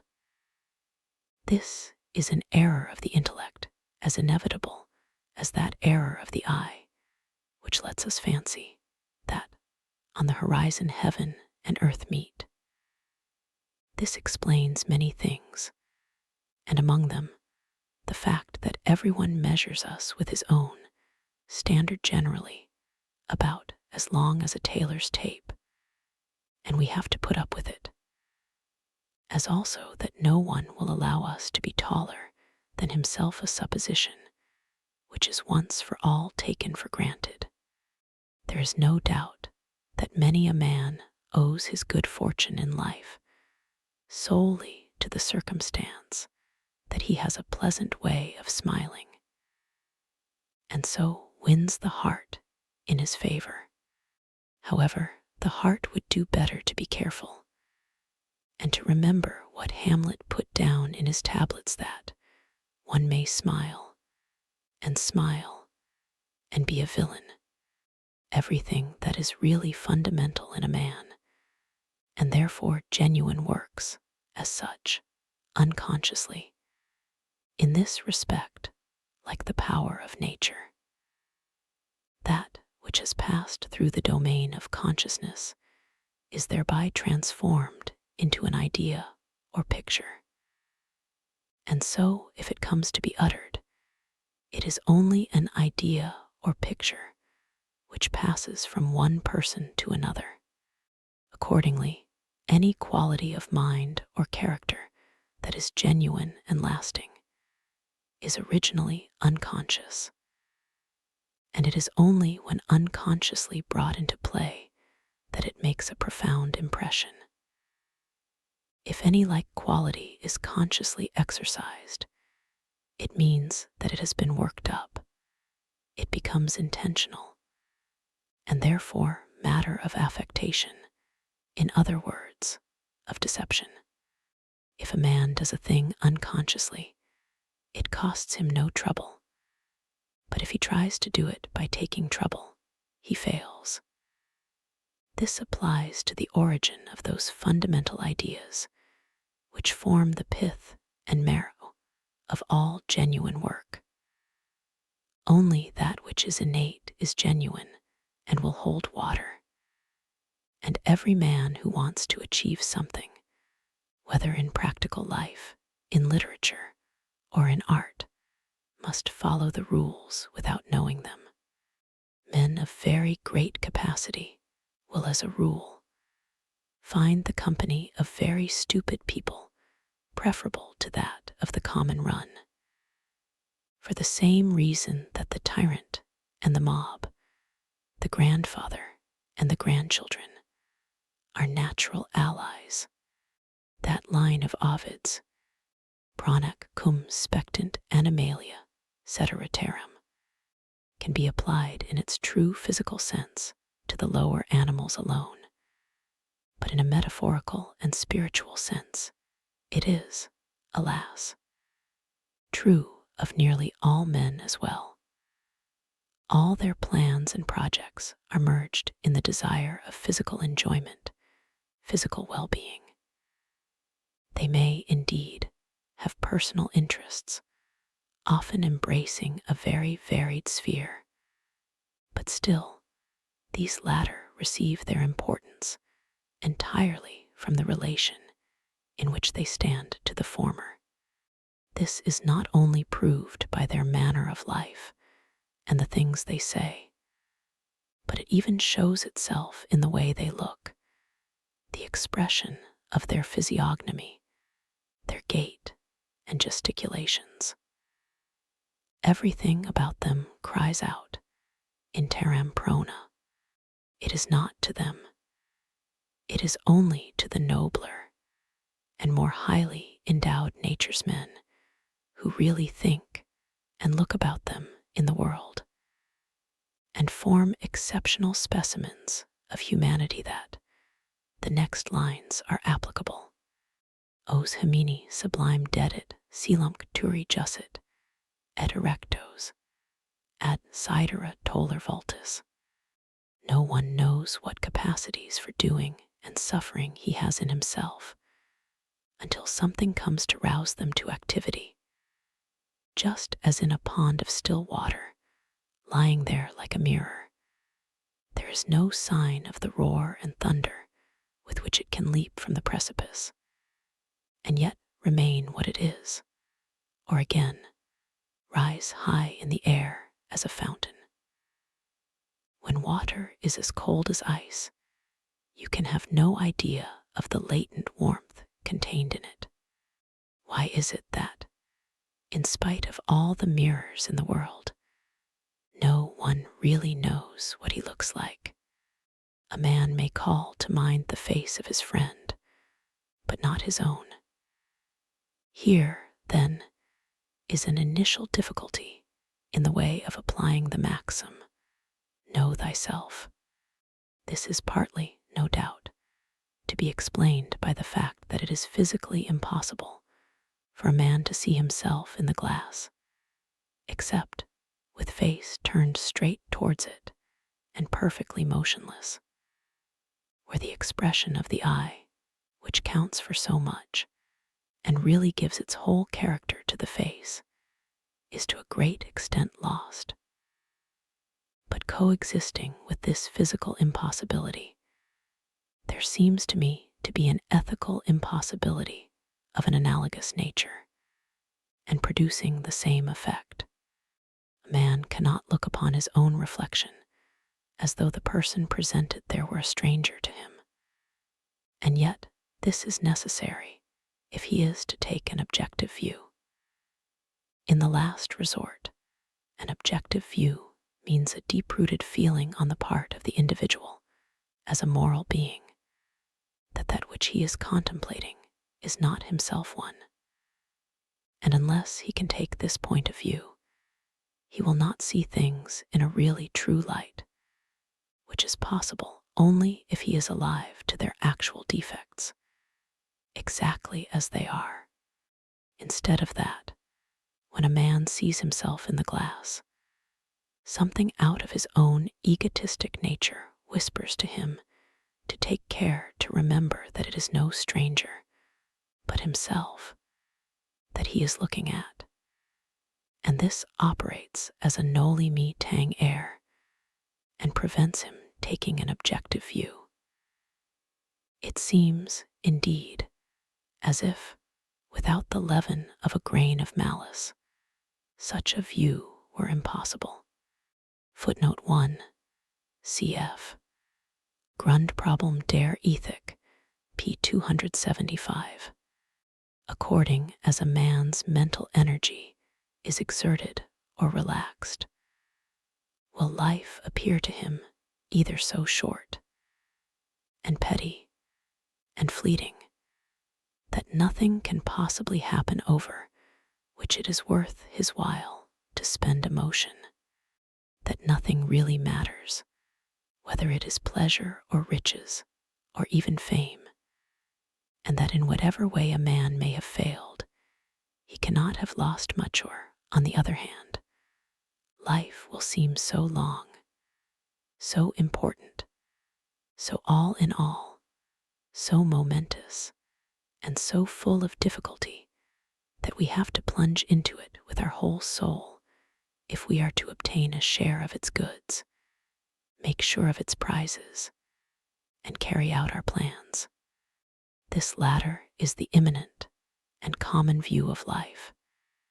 It is what Gratian means when he speaks of the serious way of looking at things, tamer maeda viras elvivir. The former is the transcendental view, which is well expressed in Ovid's non est tantiet is not worth so much trouble. Still better, however, by Plato's remark that nothing in human affairs is worth any great anxiety Greek. Auti ti ton, anthropinon axion esti, megalis spouties. This condition of mind is due to the intellect having got the upper hand in the domain of consciousness, where, freed from the mere service of the will, it looks upon the phenomena of life objectively, and so cannot fail to gain a clear insight into its vain and futile character.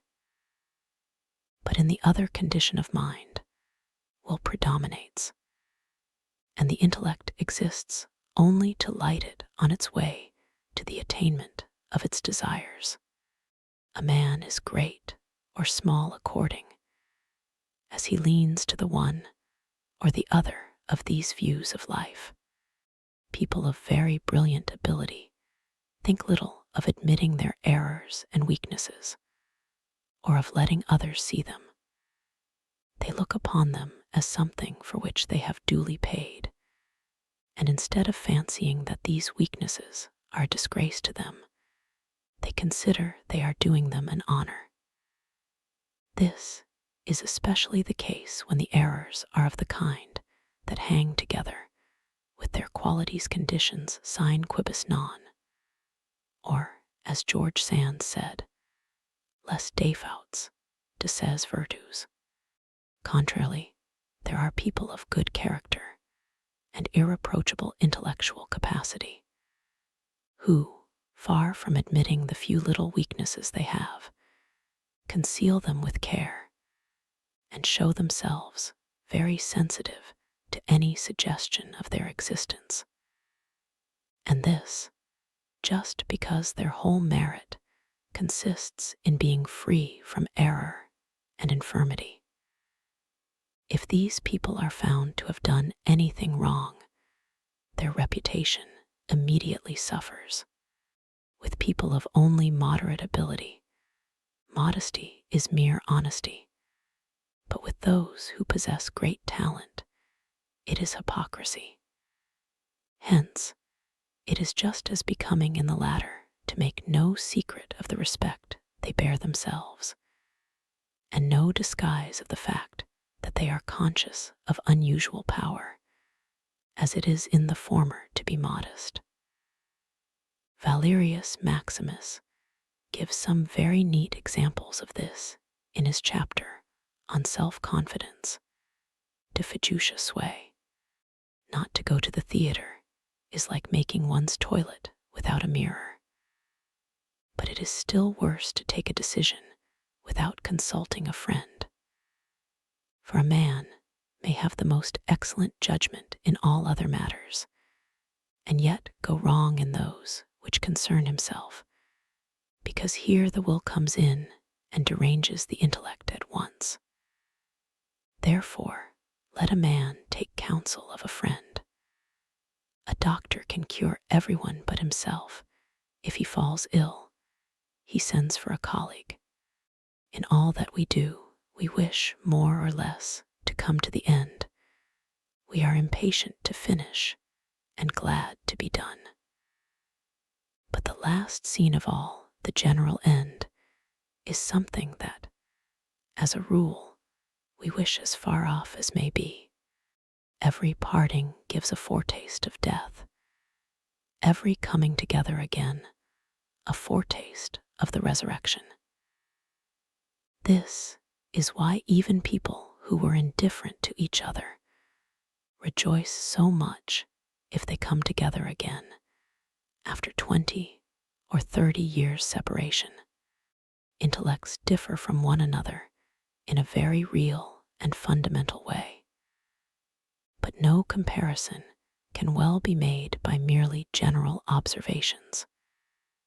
It is necessary to come close and to go into details, for the difference that exists cannot be seen from afar, and it is not easy to judge by outward appearances, as in the several cases of education, leisure, and occupation. But even judging by these alone, it must be admitted that many a man has a degree of existence at least 10 times as high as another. In other words, exists 10 times as much. I am not speaking here of savages whose life is often only 1 degree above that of the apes in their woods. Consider, for instance, a porter in Naples or Venice in the north of Europe. Solicitude for the winter months makes people more thoughtful and therefore reflective. Look at the life he leads, from its beginning to its end, driven by poverty, living on his physical strength, meeting the needs of every day, nay, of every hour, by hard work, great effort, constant tumult, want in all its forms, no care for the morrow, his only comfort rest after exhaustion, continuous quarreling, not a moment free for reflection, such sensual delights as a mild climate and only just sufficient food will permit of. And then, finally, as the metaphysical element, the crass superstition of his church, the whole forming a manner of life with only a low degree of consciousness, where a man hustles, or rather is hustled, through his existence. This restless and confused dream forms the life of how many millions? Such men think only just so much as is necessary to carry out their will for the moment. They never reflect upon their life as a connected whole, let alone, then, upon existence in general. To a certain extent, they may be said to exist without really knowing it. The existence of the mobsman, or the slave who lives on in this unthinking way, stands very much nearer than ours to that of the brute, which is confined entirely to the present moment. But for that very reason, it has also less of pain in it than ours. Nay, since all pleasure is in its nature negative, that is to say, consists in freedom from some form of misery or need, the constant and rapid interchange between setting about something and getting it done, which is the permanent accompaniment of the work they do. And then again, the augmented form, which this takes when they go from work to rest. And the satisfaction of their needs, all this gives them a constant source of enjoyment. And the fact that it is much commoner to see happy faces amongst the poor than amongst the rich is a sure proof that it is used to good advantage. Passing from this kind of man, consider next the sober, sensible merchant who leads a life of speculation, thinks long over his plans, and carries them out with great care, founds a house, and provides for his wife, his children and descendants, takes his share, too, in the life of a community. It is obvious that a man like this has a much higher degree of consciousness than the former, and so his existence has a higher degree of reality. Then look at the man of learning, who investigates, it may be, the history of the past. He will have reached the point at which a man becomes conscious of existence as a whole, sees beyond the period of his own life, beyond his own personal interests, thinking over the whole course of the world's history. Then, finally, look at the poet or the philosopher, in whom reflection has reached such a height that, instead of being drawn on to investigate any one particular phenomenon of existence, he stands in amazement before existence itself. this great sphinx and makes it his problem. In him, consciousness has reached the degree of clearness at which it embraces the world itself. His intellect has completely abandoned its function as the servant of his will, and now holds the world before him, and the world calls upon him much more to examine and consider it than to play a part in it himself.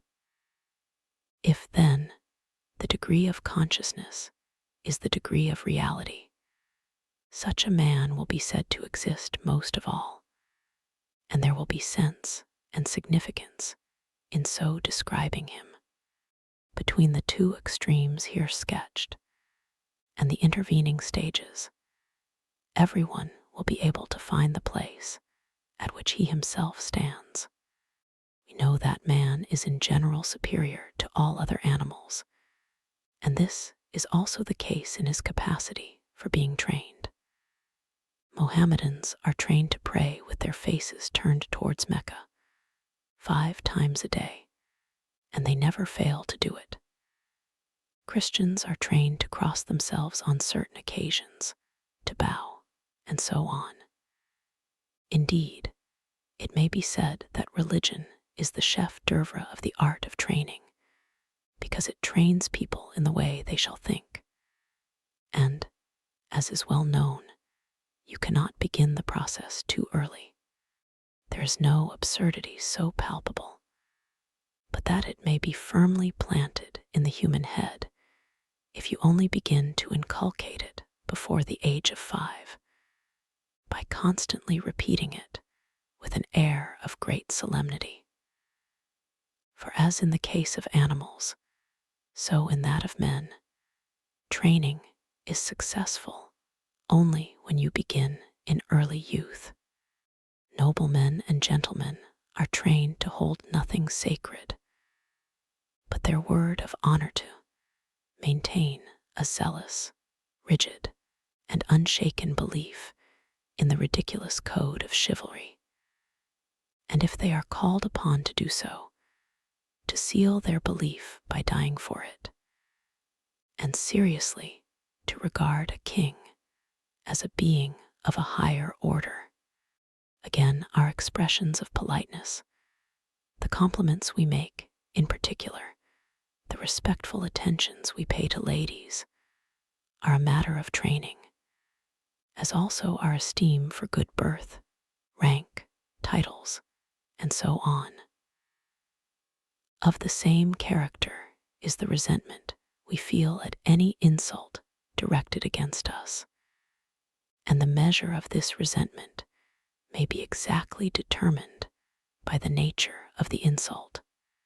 An Englishman, for instance, thinks it a deadly insult to be told that he is no gentleman, or, still worse, that he is a liar. A Frenchman has the same feeling if you call him a coward, and a German if you say he is stupid. There are many persons who are trained to be strictly honorable in regard to one particular matter, while they have little honor to boast of in anything else. Many a man, for instance, will not steal your money, but he will lay hands on everything of yours that he can enjoy without having to pay for it. A man of business will often deceive you without the slightest scruple, but he will absolutely refuse to commit a theft. Imagination is strong in a man when that particular function of the brain which enables him to observe is roused to activity without any necessary excitement of the senses. Accordingly, we find that imagination is active just in proportion as our senses are not excited by external objects. A long period of solitude, whether in prison or in a sick room, quiet, twilight, darkness, these are the things that promote its activity, and under their influence it comes into play of itself.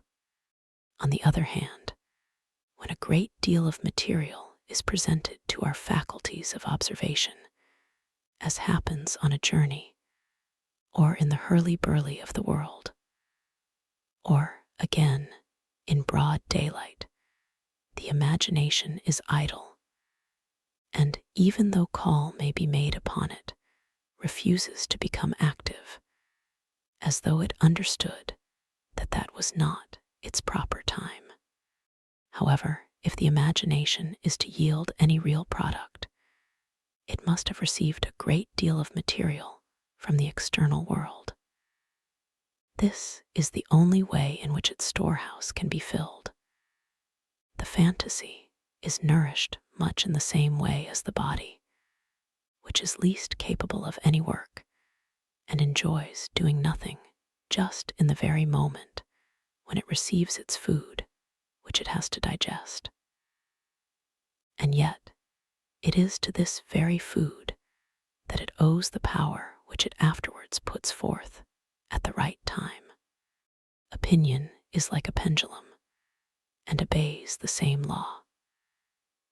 If it goes past the center of gravity on one side, it must go a like distance on the other. And it is only after a certain time that it finds the true point at which it can remain at rest.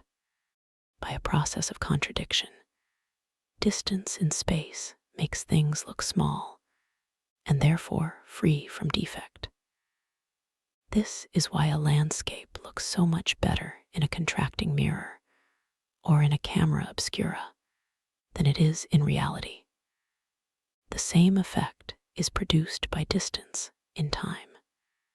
The scenes and events of long ago and the persons who took part in them wear a charming aspect to the eye of memory, which sees only the outlines and takes no note of disagreeable details. The present enjoys no such advantage, and so it always seems defective. And again, as regards space, small objects close to us look big, and if they are very close, we may be able to see nothing else. But when we go a little way off, they become minute and invisible. It is the same again as regards time. The little incidents and accidents of every day fill us with emotion, anxiety, annoyance, passion, as long as they are close to us. When they appear so big, so important, so serious. But as soon as they are borne down the restless stream of time, they lose what significance they had. We think no more of them, and soon forget them altogether.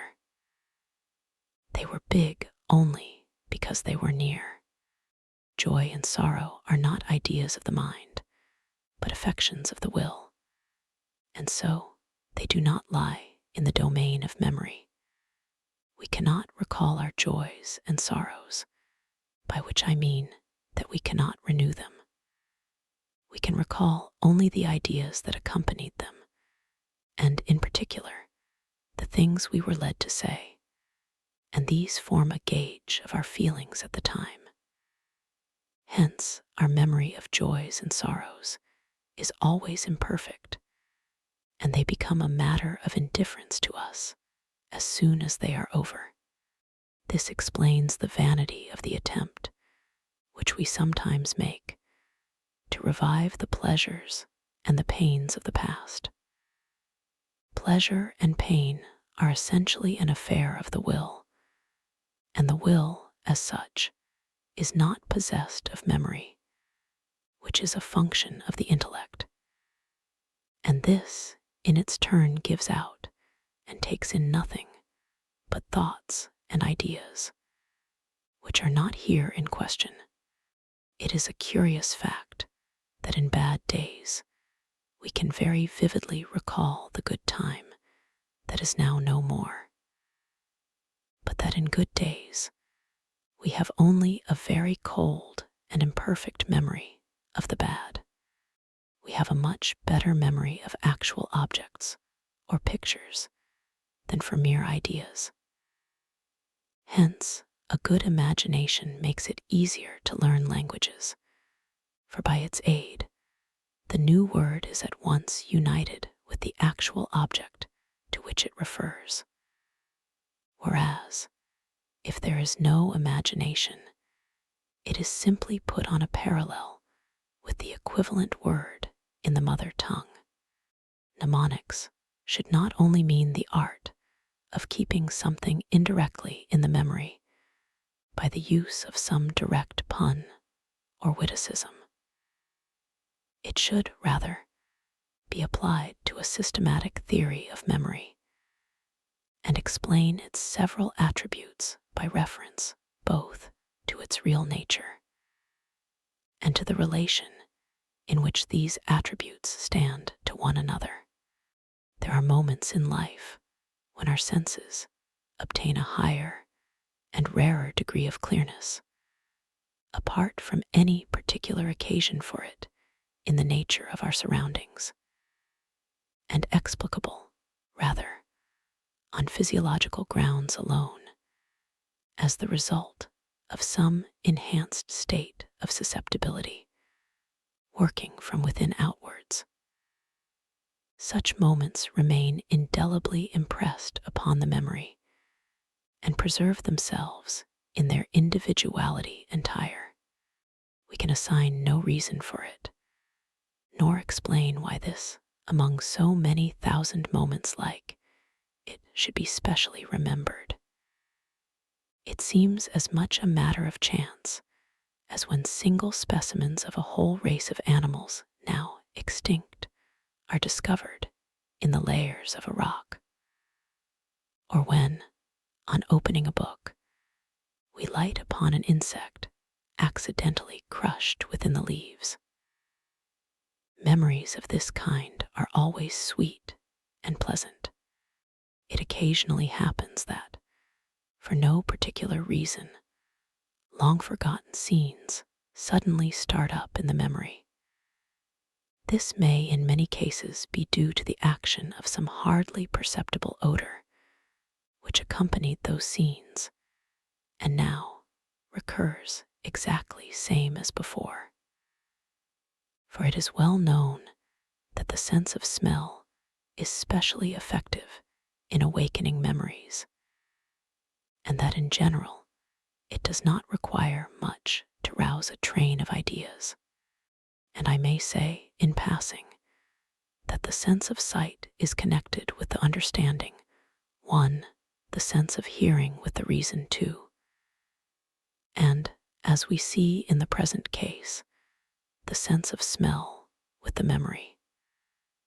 Touch and taste are more material and dependent upon contact. They have no ideal side. Footnote 1, Weerfash Wurzel section 21. Footnote 2, Perurga Vol. Roman 2, section 311.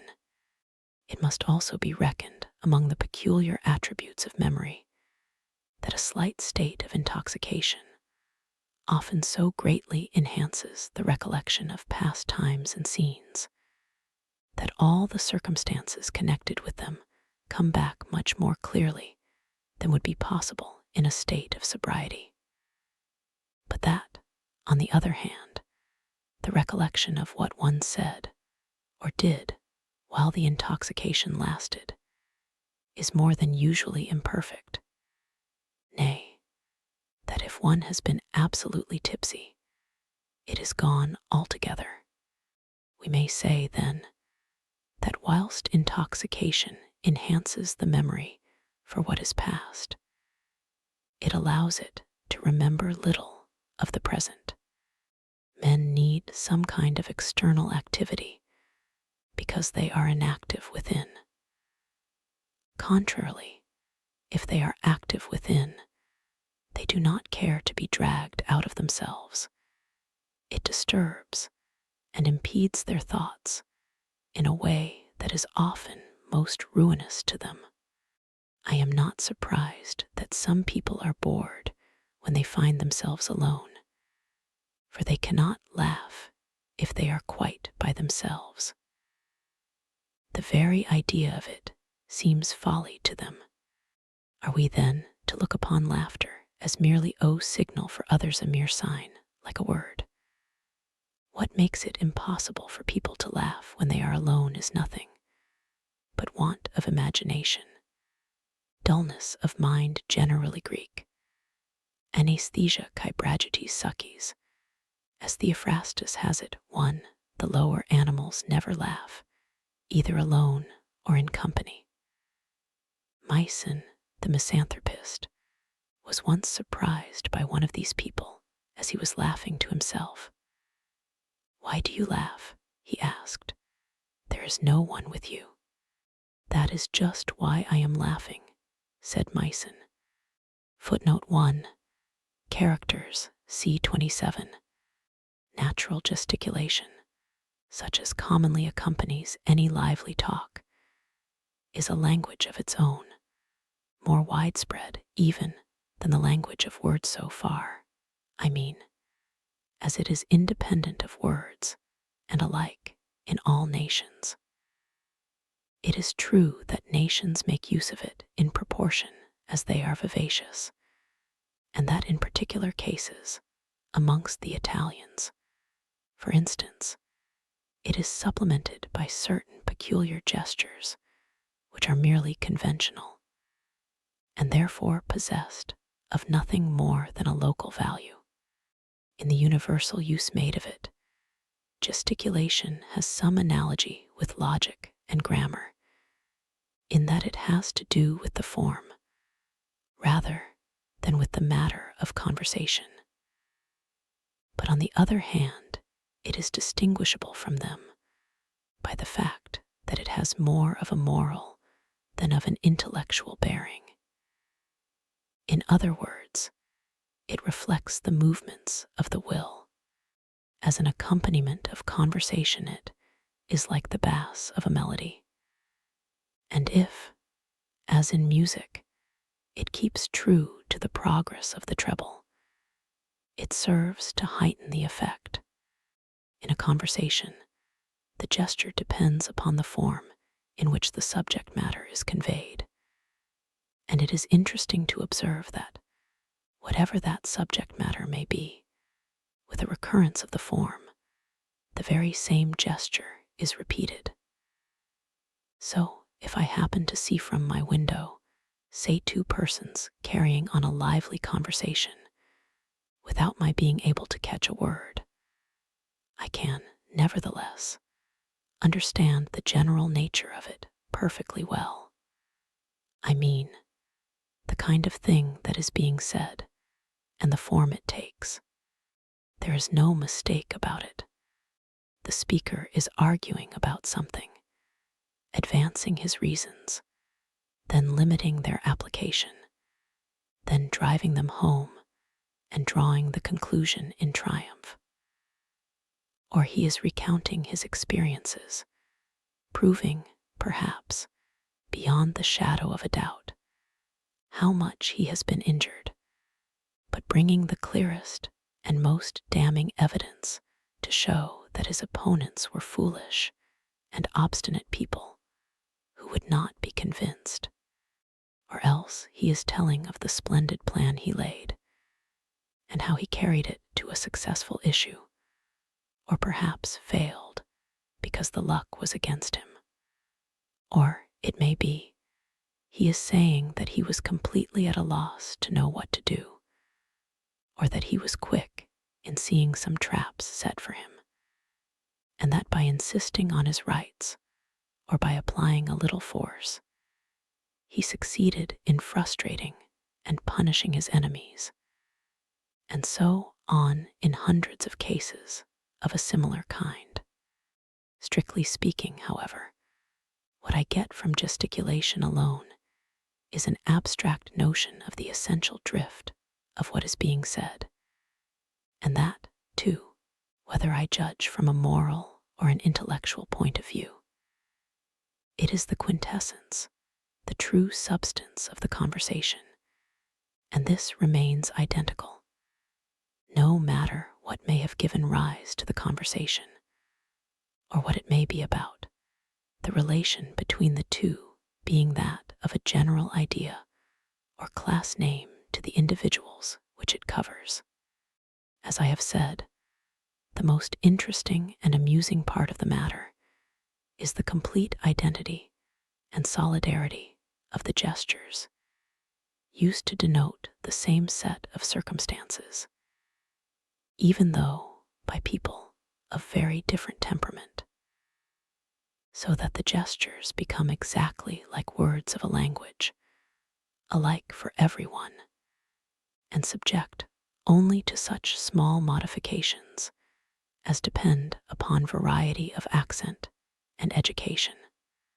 And yet there can be no doubt but that these standing gestures, which everyone uses, are the result of no convention or collusion.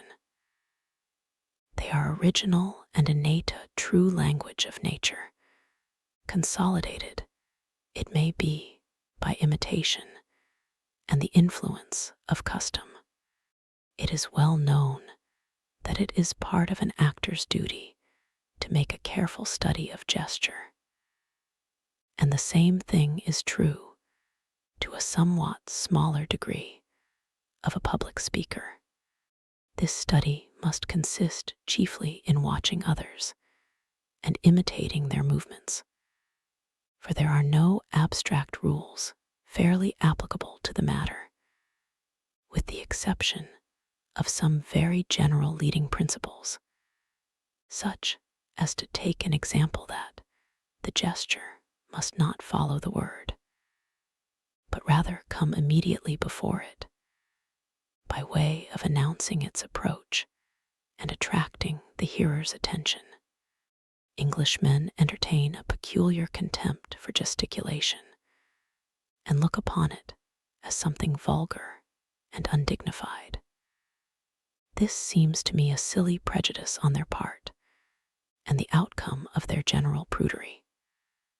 For here we have a language which nature has given to everyone, and which everyone understands, and to do away with and forbid it for no better reason than that it is opposed to that much lauded thing, gentlemanly feeling, is a very questionable proceeding. On education, the human intellect is said to be so constituted that general ideas arise by abstraction from particular observations, and therefore come after them in point of time. If this is what actually occurs, as happens in the case of a man who has to depend solely upon his own experience for what he learns, who has no teacher and no book, such a man knows quite well which of his particular observations belong to and are represented by each of his general ideas. He has a perfect acquaintance with both sides of his experience, and accordingly he treats everything that comes in his way from a right standpoint. This might be called the natural method of education. Contrarily, the artificial method is to hear what other people say, to learn and to read, and so to get your head crammed full of general ideas before you have any sort of extended acquaintance with the world as it is, and as you may see it for yourself. You will be told that the particular observations which go to make these general ideas will come to you later on in the course of experience. But until that time arrives, you apply your general ideas wrongly. You judge men and things from a wrong standpoint. You see them in a wrong light and treat them in a wrong way. So it is that education perverts the mind. This explains why it so frequently happens that, after a long course of learning and reading, we enter upon the world in our youth, partly with an artless ignorance of things, partly with wrong notions about them. so that our demeanor savors at one moment of a nervous anxiety, at another of a mistaken confidence. The reason of this is simply that our head is full of general ideas, which we are now trying to turn to some use, but which we hardly ever apply rightly. This is the result of acting in direct opposition to the natural development of the mind, by obtaining general ideas first and particular observations last. It is putting the cart before the horse. Instead of developing the child's own faculties of discernment and teaching it to judge and think for itself, the teacher uses all his energies to stuff its head full of the ready-made thoughts of other people, the mistaken views of life, which spring from a false application of general ideas, have afterwards to be corrected by long years of experience, and it is seldom that they are wholly corrected. This is why so few men of learning are possessed of common sense, such as is often to be met with in people who have had no instruction at all.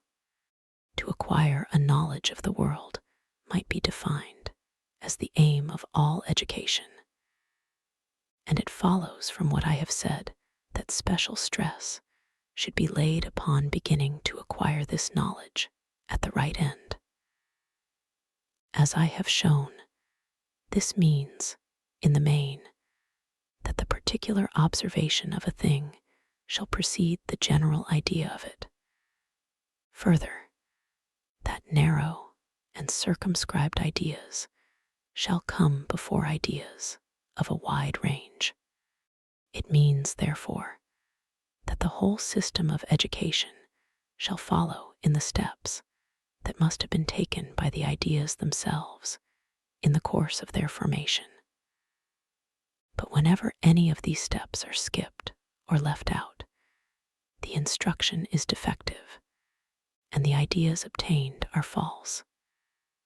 And finally, a distorted view of the world arises, peculiar to the individual himself, a view such as almost everyone entertains for some time, and most men for as long as they live. No one can look into his own mind without seeing that it was only after reaching a very mature age, and in some cases when he least expected it, that he came to a right understanding or a clear view of many matters in his life that, after all, were not very difficult or complicated. Up till then, they were points in his knowledge of the world which were still obscure, due to his having skipped some particular lesson in those early days of his education, whatever it may have been like, whether artificial and conventional, or of that natural kind which is based upon individual experience. It follows that an attempt should be made to find out the strictly natural course of knowledge, so that education may proceed methodically by keeping to it, and that children may become acquainted with the ways of the world without getting wrong ideas into their heads, which very often cannot be got out again. If this plan were adopted, special care would have to be taken to prevent children from using words without clearly understanding their meaning and application.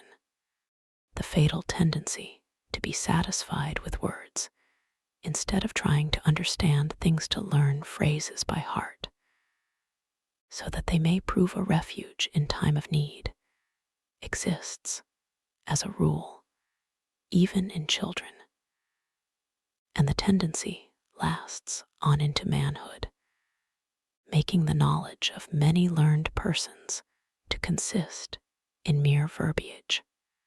However, the main endeavor must always be to let particular observations precede general ideas, and not vice versa, as is usually and unfortunately the case. As though a child should come feet foremost into the world, or a verse be begun by writing down the rhyme. The ordinary method is to imprint ideas and opinions, in the strict sense of the word, prejudices, on the mind of the child, before it has had any but a very few particular observations. It is thus that he afterwards comes to view the world and gather experience through the medium of those ready-made ideas, rather than to let his ideas be formed for him out of his own experience of life, as they ought to be. A man sees a great many things when he looks at the world for himself, and he sees them from many sides. But this method of learning is not nearly so short or so quick as the method which employs abstract ideas and makes hasty generalizations about everything. Experience, therefore, will be a long time in correcting preconceived ideas, or perhaps never bring its task to an end. For wherever a man finds that the aspect of things seems to contradict the general ideas he has formed, he will begin by rejecting the evidence it offers as partial and one-sided. Nay, he will shut his eyes to it altogether and deny that it stands in any contradiction at all with his preconceived notions, in order that he may thus preserve them uninjured.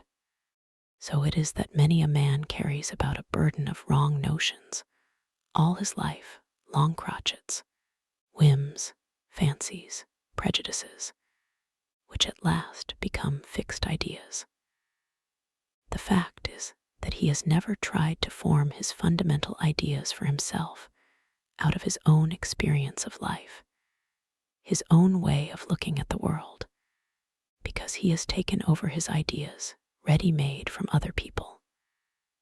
And this it is that makes him as it makes how many others, so shallow and superficial. Instead of that method of instruction, care should be taken to educate children on the natural lines.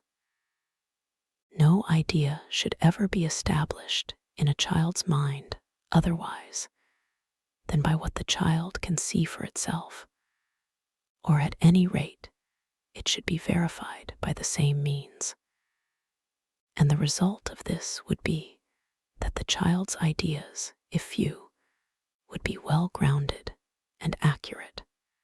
It would learn how to measure things by its own standard rather than by another's. And so it would escape 1,000 strange fancies and prejudices, and not need to have them eradicated by the lessons it will subsequently be taught in the school of life. The child would, in this way, have its mind once for all habituated to clear views and thoroughgoing knowledge. It would use its own judgment and take an unbiased estimate of things. And in general, children should not form their notions of what life is like from the copy before they have learned it from the original, to whatever aspect of it their attention may be directed. Instead, therefore, of hastening to place books, and books alone, in their hands, let them be made acquainted, step by step, with things, with the actual circumstances of human life. And above all, let care be taken to bring them to a clear and objective view of the world as it is, to educate them always to derive their ideas directly from real life, and to shape them in conformity with it, not to fetch them from other sources, such as books, fairy tales, or what people say then, to apply them ready-made to real life. For this will mean that their heads are full of wrong notions, and that they will either see things in a false light or try in vain to remodel the world to suit their views, and so enter upon false paths. And that, too, whether they are only constructing theories of life or engaged in the actual business of it. It is incredible how much harm is done when the seeds of wrong notions are laid in the mind in those early years, later on to bear a crop of prejudice. For the subsequent lessons, which are learned from real life in the world, have to be devoted mainly to their extirpation. To unlearn the evil was the answer. According to Diogenes Laertius, one Antisthenes gave, when he was asked what branch of knowledge was most necessary, and we can see what he meant. Footnote 1, Romans 6, 7. No child under the age of 15 should receive instruction in subjects which may possibly be the vehicle of serious error, such as philosophy, religion, or any other branch of knowledge, where it is necessary to take large views, because wrong notions imbibed early can seldom be rooted out. And of all the intellectual faculties, judgment is the last to arrive at maturity. The child should give its attention either to subjects where no error is possible at all, such as mathematics, or to those in which there is no particular danger in making a mistake, such as languages, natural science, history, and so on.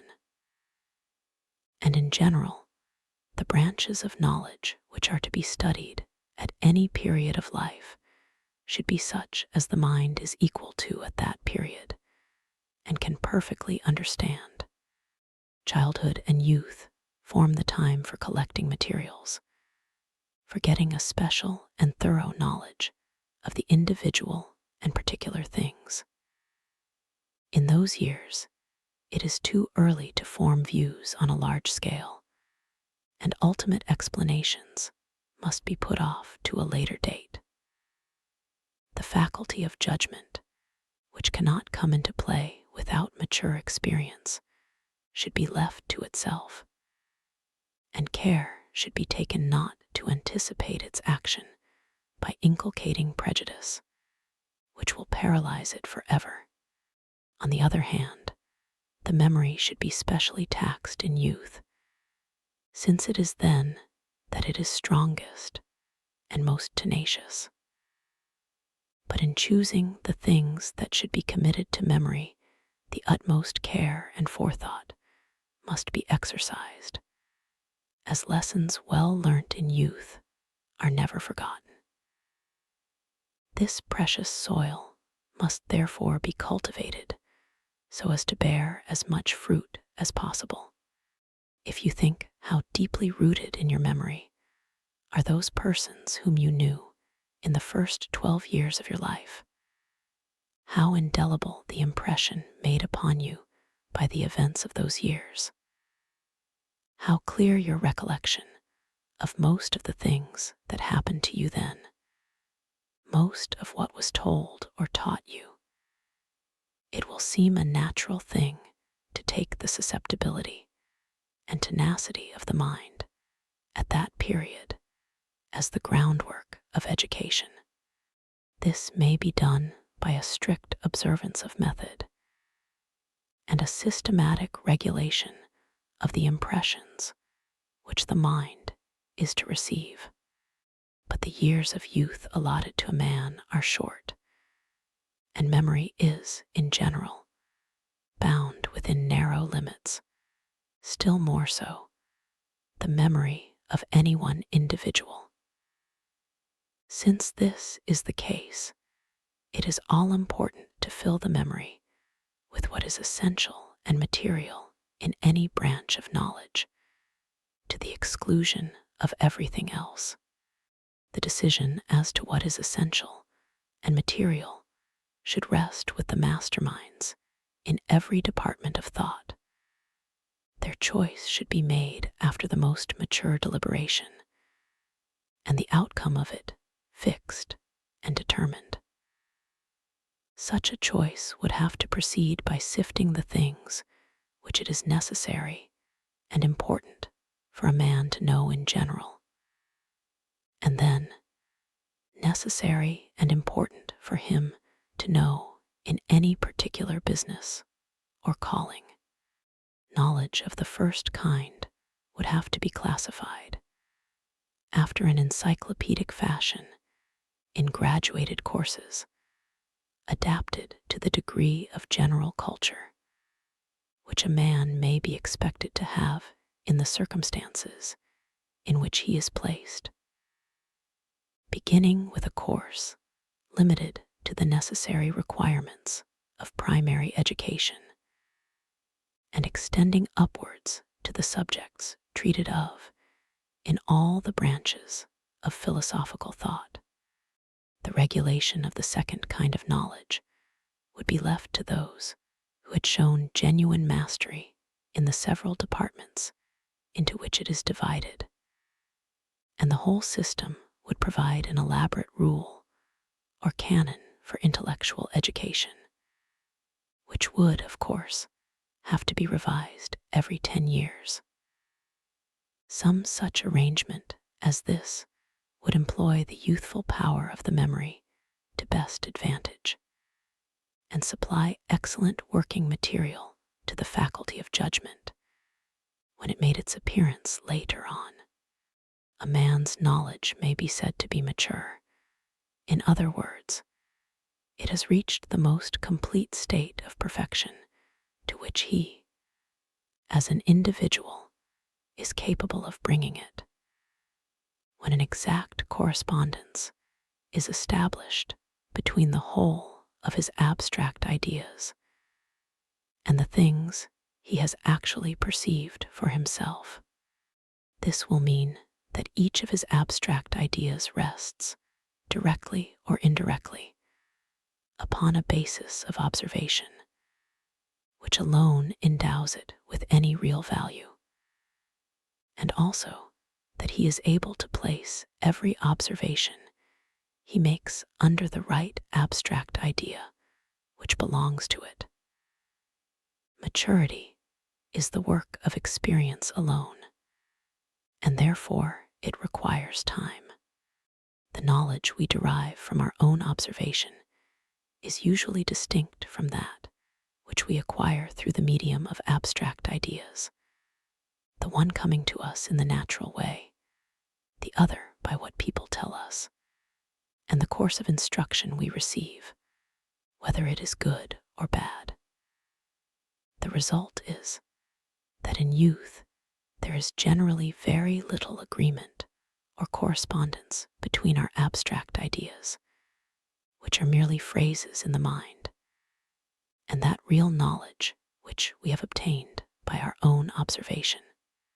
It is only later on that a gradual approach takes place between these two kinds of knowledge, accompanied by a mutual correction of error. And knowledge is not mature until this coalition is accomplished. This maturity or perfection of knowledge is something quite independent of another kind of perfection, which may be of a high or a low order. The perfection, I mean, to which a man may bring his own individual faculties, which is measured not by any correspondence between the two kinds of knowledge, but by the degree of intensity which each kind attains. For the practical man, the most needful thing is to acquire an accurate and profound knowledge of the ways of the world.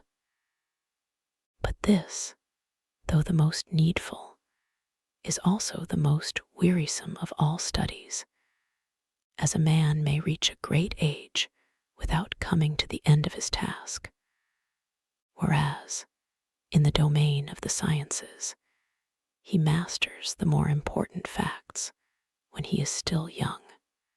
In acquiring that knowledge of the world, it is while he is a novice, namely, in boyhood and in youth, that the first and hardest lessons are put before him.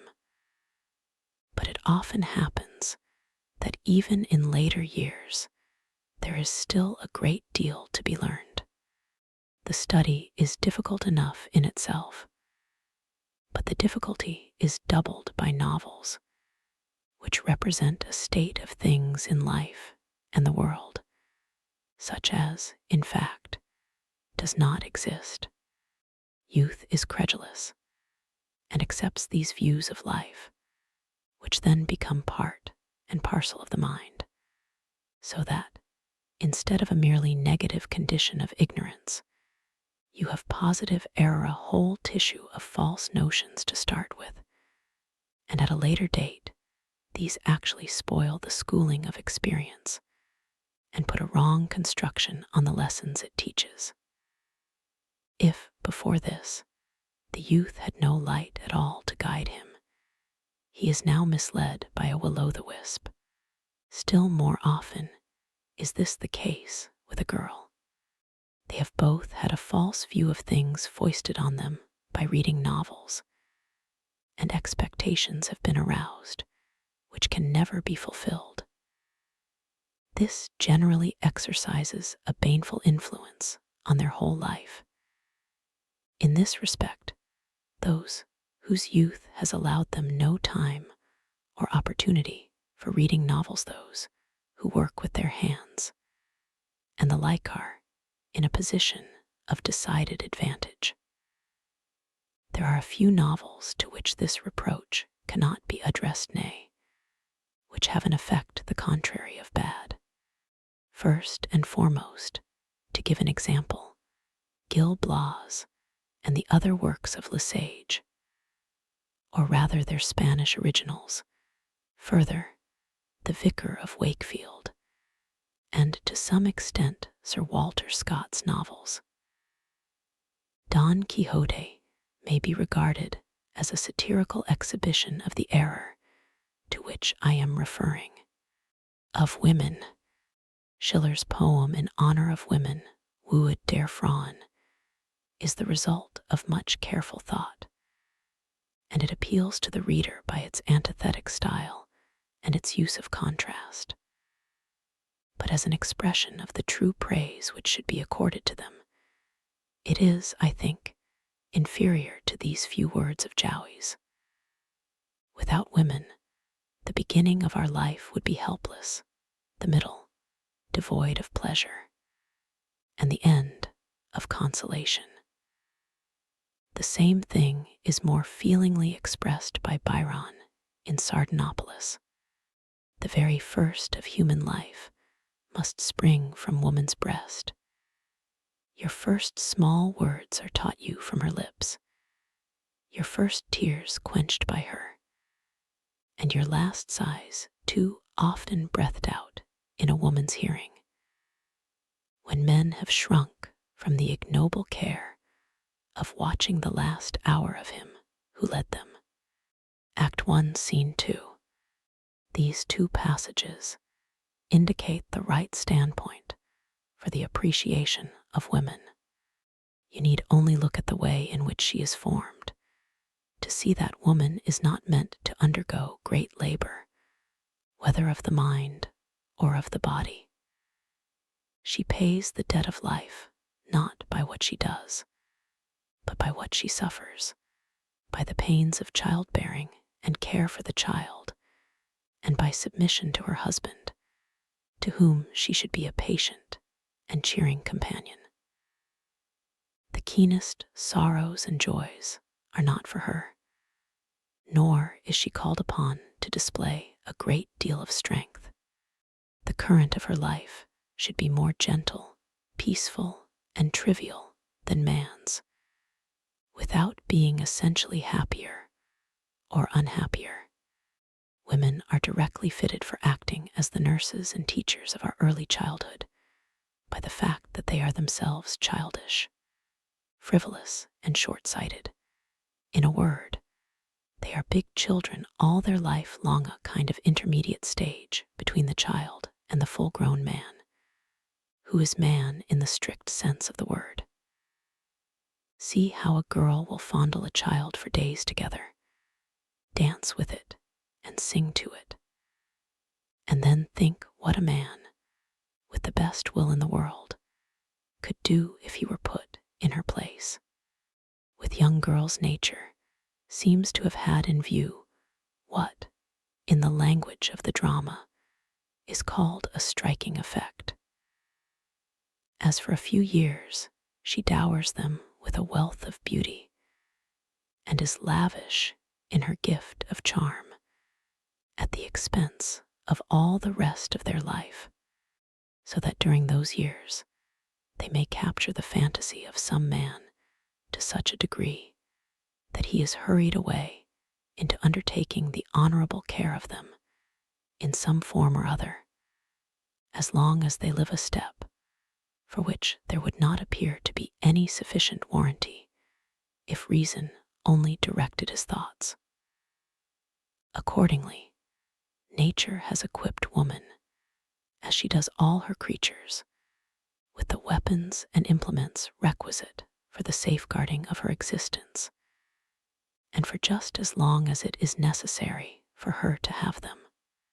Here, as elsewhere, nature proceeds with her usual economy, for just as the female ant, after fecundation, loses her wings, which are then superfluous, nay, actually a danger to the business of breeding, so, after giving birth to 1 or 2 children, a woman generally loses her beauty, probably, indeed, for similar reasons. And so we find that young girls, in their hearts, look upon domestic affairs, or work of any kind, as of secondary importance, if not actually as a mere jest. The only business that really claims their earnest attention is love, making conquests, and everything connected with this dress, dancing, and so on. The nobler and more perfect a thing is, the later and slower it is in arriving at maturity. A man reaches the maturity of his reasoning powers and mental faculties hardly before the age of 28, a woman at 18. And then, too, in the case of woman, it is only reason of a sort very niggard in its dimensions. That is why women remain children their whole life long, never seeing anything but what is quite close to them, cleaving to the present moment, taking appearance for reality, and preferring trifles to matters of the first importance. For it is by virtue of his reasoning faculty that man does not live in the present only, like the brute, but looks about him and considers the past and the future.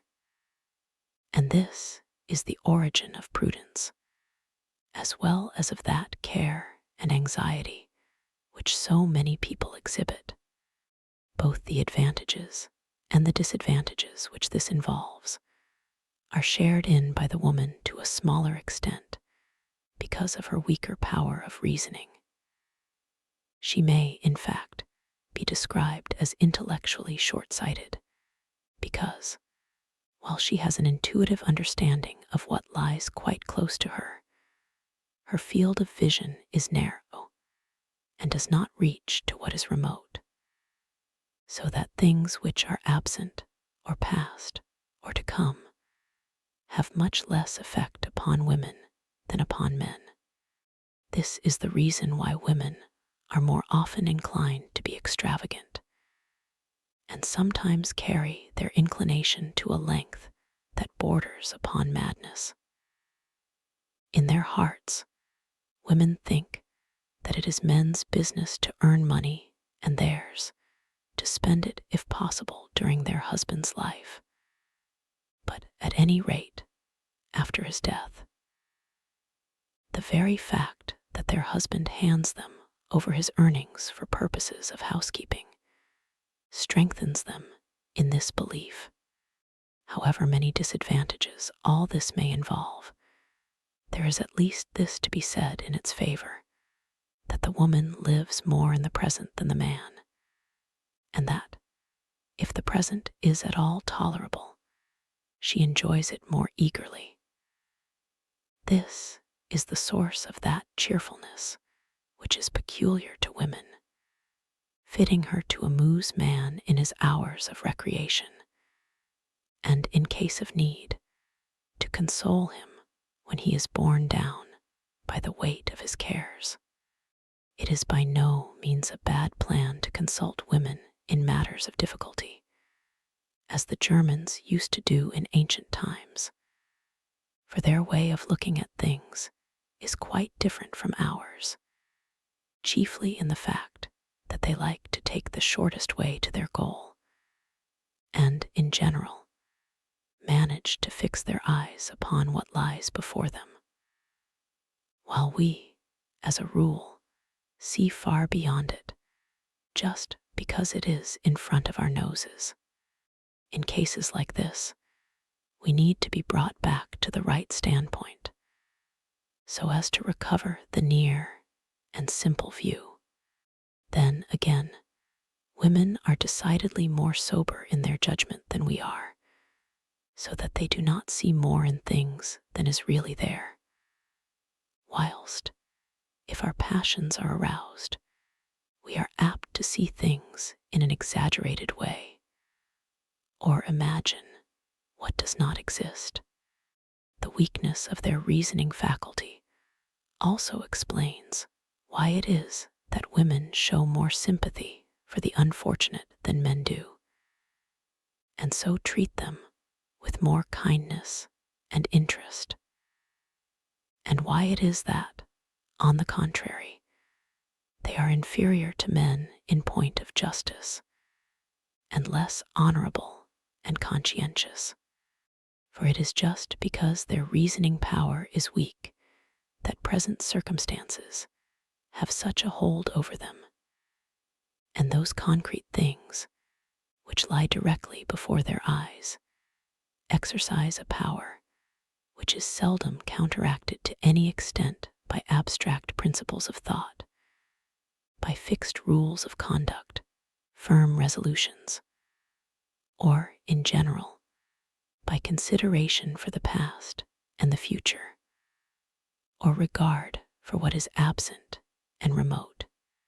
Accordingly, they possess the first and main elements that go to make a virtuous character, but they are deficient in those secondary qualities, which are often a necessary instrument in the formation of it. 1. Footnote 1. In this respect, they may be compared to an animal organism which contains a liver but no gallbladder. Here let me refer to what I have said in my treatise on the foundation of morals, section 17. Hence, it will be found that the fundamental fault of the female character is that it has no sense of justice. This is mainly due to the fact, already mentioned, that women are defective in the powers of reasoning and deliberation, but it is also traceable to the position which nature has assigned to them as the weaker sex. They are dependent, not upon strength, but upon craft, and hence their instinctive capacity for cunning and their ineradicable tendency to say what is not true. For as lions are provided with claws and teeth, and elephants and boars with tusks, bulls with horns, and cuttlefish with its clouds of inky fluid, so nature has equipped woman, for her defense and protection, with the arts of dissimulation. and all the power which nature has conferred upon man in the shape of physical strength and reason has been bestowed upon women in this form. Hence, dissimulation is innate in woman, and almost as much a quality of the stupid as of the clever. It is as natural for them to make use of it on every occasion as it is for those animals to employ their means of defense when they are attacked. They have a feeling that in doing so they are only within their rights. Therefore, a woman who is perfectly truthful and not given to dissimulation is perhaps an impossibility. And for this very reason, they are so quick at seeing through dissimulation in others that it is not a wise thing to attempt it with them. But this fundamental defect which I have stated, with all that it entails, gives rise to falsity, faithlessness, treachery, ingratitude, and so on. Perjury in a court of justice is more often committed by women than by men. It may, indeed, be generally questioned whether women ought to be sworn in at all. From time to time, one finds repeated cases everywhere of ladies who want for nothing, taking things from shop counters when no one is looking and making off with them. Nature has appointed that the propagation of the species shall be the business of men who are young, strong, and handsome, so that the race may not degenerate. This is the firm will and purpose of nature in regard to the species, and it finds its expression in the passions of women. There is no law that is older or more powerful than this. Woe, then, to the man who sets up claims and interests that will conflict with it. Whatever he may say and do, they will be unmercifully crushed at the first serious encounter. For the innate rule that governs women's conduct, though it is secret and unformulated, nay, unconscious in its working, is this: we are justified in deceiving those who think they have acquired rights over the species by paying little attention to the individual, that is, to us, the Constitution, and therefore the welfare of the species have been placed in our hands and committed to our care through the control we obtain over the next generation, which proceeds from us. Let us discharge our duties conscientiously. But women have no abstract knowledge of this leading principle. They are conscious of it only as a concrete fact, and they have no other method of giving expression to it than the way in which they act when the opportunity arrives. And then their conscience does not trouble them so much as we fancy.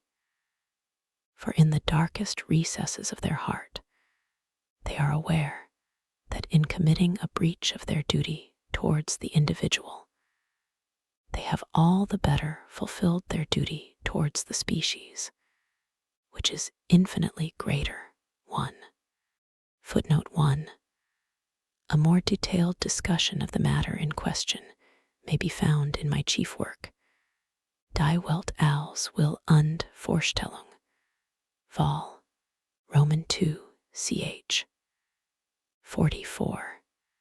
And since women exist in the main solely for the propagation of the species, and are not destined for anything else, they live, as a rule, more for the species than for the individual, and in their hearts take the affairs of the species more seriously than those of the individual. This gives their whole life, and being a certain levity, the general bent of their character is in a direction fundamentally different from that of man. And it is this to which produces that discord in married life which is so frequent and almost the normal state. The natural feeling between men is mere indifference, but between women, it is actual enmity. The reason of this is that trade jealousy odium figulinum which, in the case of men, does not go beyond the confines of their own particular pursuit, but with women embraces the whole sex, since they have only one kind of business. Even when they meet in the street, women look at one another like Guelphs and Ghibellines, and it is a patent fact that when two women make first acquaintance with each other, they behave with more constraint and dissimulation than two men would show in a like case. And hence it is that an exchange of compliments between two women is a much more ridiculous proceeding than between two men.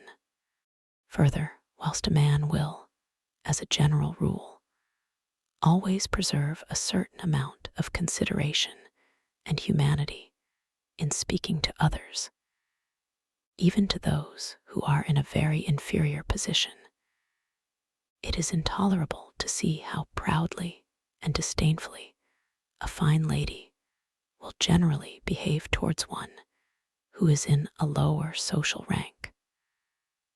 I do not mean a woman who is in her service whenever she speaks to her. The reason of this may be that, with women, differences of rank are much more precarious than with us, because, while 100 considerations carry weight in our case, in theirs there is only one, namely, with which man they have found favor, as also that they stand in much nearer relations with one another than men do, in consequence of the one-sided nature of their calling. This makes them endeavor to lay stress upon differences of rank. It is only the man whose intellect is clouded by his sexual impulses that could give the name of the fair sex to that undersized, narrow-shouldered, broad-hipped, and short-legged race. For the whole beauty of the sex is bound up with this impulse. Instead of calling them beautiful, there would be more warrant for describing women as the unaesthetic sex. Neither for music, nor for poetry, nor for fine art have they really and truly any sense or susceptibility.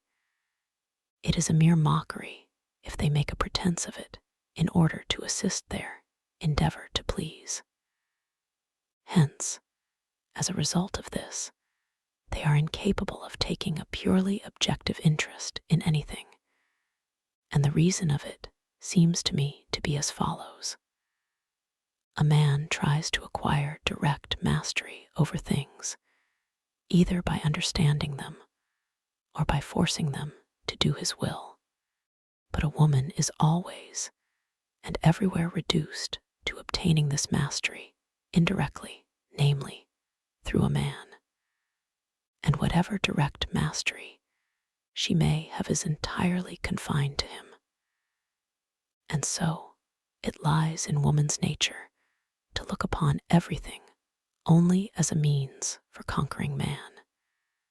And if she takes an interest in anything else, it is simulated a mere roundabout way of gaining her ends by coquetry, and feigning what she does not feel. Hence, even Rousseau declared, women have, in general, no love for any art, they have no proper knowledge of any, and they have no genius one. Footnote 1. Letter at D'Alembert, note Roman 20. No one who sees at all below the surface can have failed to remark the same thing. You need only observe the kind of attention women bestow upon a concert, an opera, or a play, the childish simplicity, for example, with which they keep on chattering during the finest passages in the greatest masterpieces. If it is true that the Greeks excluded women from their theaters, they were quite right in what they did. At any rate, you would have been able to hear what was said upon the stage. In our day, besides, or in lieu of saying, "Let a woman keep silence in the church," it would be much to the point to say, "Let a woman keep silence in the theater."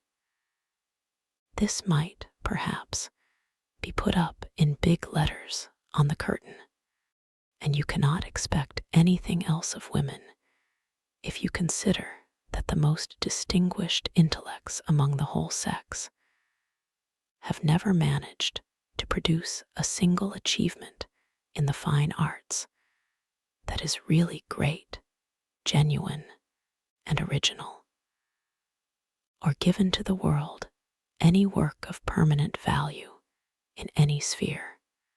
This is most strikingly shown in regard to painting, where mastery of technique is at least as much within their power as within ours, and hence they are diligent in cultivating it. But still, they have not a single great painting to boast of, just because they are deficient in that objectivity of mind which is so directly indispensable in painting. They never get beyond a subjective point of view. It is quite in keeping with this that ordinary women have no real susceptibility for art at all, for nature proceeds in strict sequence, non facet saltum. And Huart I, in his Examen d'Ingenios, para las Ciencias a book, which has been famous for 300 years, denies women the possession of all the higher faculties. The case is not altered by particular and partial exceptions. Taken as a whole, women are and remain thoroughgoing Philistines and quite incurable. Hence, with that absurd arrangement which allows them to share the rank and title of their husbands, they are a constant stimulus to his ignoble ambitions. And further, it is just because they are Philistines that modern society, where they take the lead and set the tone, is in such a bad way. Napoleon's saying that women have no rank should be adopted as the right standpoint in determining their position in society. And as regards their other qualities, Chamfort too makes the very true remark: they are made to trade with our own weaknesses and our follies, but not with our reason. The sympathies that exist between them and men are skin deep only, and do not touch the mind, or the feelings, or the character. They form the sexus sequa, the second sex, inferior in every respect to the first. Their infirmities should be treated with consideration, but to show them great reverence is extremely ridiculous, and lowers us in their eyes. When nature made two divisions of the human race, she did not draw the line exactly through the middle. These divisions are polar and opposed to each other, it is true, but the difference between them is not qualitative merely. It is also quantitative. Footnote 1. Translator's note: Juan Huart, 1520–1590. Practiced as a physician at Madrid. The work cited by Schopenhauer is known and has been translated into many languages. Footnote 2. Translator's Notesy Counsels and Maxims, p. 12 note. This is just the view which the ancients took of woman, and the view which people in the East take now, and their judgment as to her proper position is much more correct than ours. With our old French notions of gallantry and our preposterous system of reverence, that highest product of Teutonico-Christian stupidity. These notions have served only to make women more arrogant and overbearing, so that one is occasionally reminded of the holy apes in Benares, who, in the consciousness of their sanctity and inviolable position, think they can do exactly as they please. But in the West, the woman, and especially the lady, finds herself in a false position.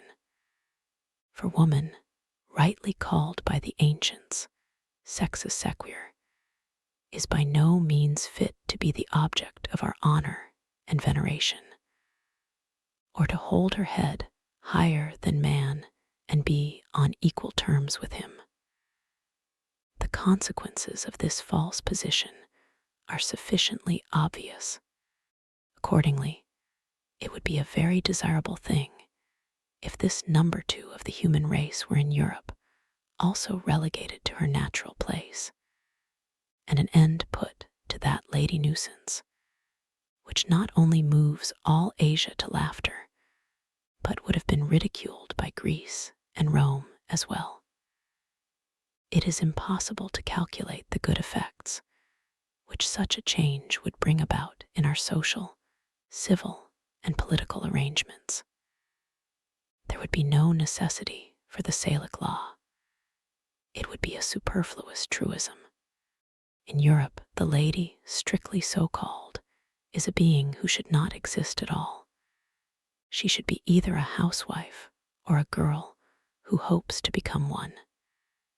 And she should be brought up not to be arrogant, but to be thrifty and submissive. It is just because there are such people as ladies in Europe that the women of the lower classes, that is to say, the great majority of the sex, are much more unhappy than they are in the East. And even Lord Byron says, "Thought of the state of women under the ancient Greeks convenient enough. Present state, a remnant of the barbarism of the chivalric, and the feudal ages artificial and unnatural. They ought to mind home and be well fed and clothed, but not mixed in society. Well educated too, in religion, but to read neither poetry nor politics, nothing but books of piety and cookery. Music, drawing, dancing, also a little gardening, and plowing now and then. I have seen them mending the roads in Epirus with good success. Why not, as well as haymaking and milking? The laws of marriage prevailing in Europe consider the woman as the equivalent of the man-start, that is to say, from a wrong position.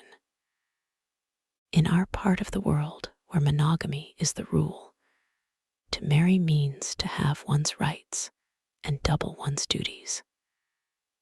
Now, when the laws gave women equal rights with man, they ought to have also endowed her with a masculine intellect. But the fact is that just in proportion as the honors and privileges which the laws accord to women exceed the amount which nature gives, is there a diminution in the number of women who really participate in these privileges, and all the remainder are deprived of their natural rights by just so much as is given to the others over and above their share. For the institution of monogamy and the laws of marriage which it entails bestow upon the woman an unnatural position of privilege by considering her throughout as the full equivalent of the man, which is by no means the case. And seeing this, men who are shrewd and prudent very often scruple to make so great a sacrifice, and to acquiesce in so unfair an arrangement. Consequently, whilst among polygamous nations every woman is provided for, Where monogamy prevails, the number of married women is limited, and there remains over a large number of women without stay or support, who, in the upper classes, vegetate as useless old maids, and in the lower, succumb to hard work for which they are not suited, or else become filles de joie, whose life is as destitute of joy as it is of honor. But under the circumstances, they become a necessity, and their position is openly recognized as serving the special end of warding off temptation from those women favored by fate who have found, or may hope to find, husbands. In London alone, there are 80,000 prostitutes. What are they but the women who, under the institution of monogamy, have come off worse? Theirs is a dreadful fate. They are human sacrifices offered up on the altar of monogamy. The women whose wretched position is here described are the inevitable set-off to the European lady with her arrogance and pretension. Polygamy is therefore a real benefit to the female sex if it is taken as a whole. And, from another point of view, there is no true reason why a man whose wife suffers from chronic illness, or remains barren, or has gradually become too old for him, should not take a second. The motives which induce so many people to become converts to Mormonism appear to be just those which militate against the unnatural institution of monogamy. Footnote 1. Translators note the Mormons have recently given up polygamy and received the American franchise in its stead. Moreover, the bestowal of unnatural rights upon women has imposed upon them unnatural duties, and nevertheless, a breach of these duties makes them unhappy. Let me explain. A man may often think that his social or financial position will suffer if he marries, unless he makes some brilliant alliance. His desire will then be to win a woman of his own choice under conditions other than those of marriage, such as will secure her position and that of the children, however fair, reasonable, fit, and proper these conditions may be. And the woman consents by foregoing that undue amount of privilege which marriage alone can bestow. She to some extent loses her honor, because marriage is the basis of civic society, and she will lead an unhappy life, since human nature is so constituted that we pay an attention to the opinion of other people which is out of all proportion to its value. On the other hand, if she does not consent, she runs the risk either of having to be given in marriage to a man whom she does not like, or of being landed high and dry as an old maid.